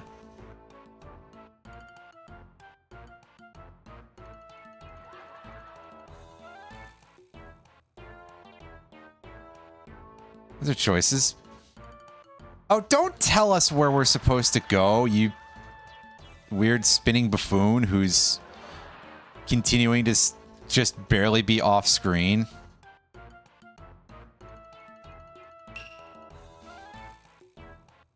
Yeah, let's obviously go ahead and save, because after finishing a dungeon, plus I'll take as many save points as the game feels like giving me. Anyway, folks, that was about 3 to 3.5 hours of this game. So far, this recomp is mostly pretty good. There's a couple of obvious little issues that we've seen here and there, but yeah, I don't know how readily those could be fixed. But we're going to keep playing through this, and we will continue that next time.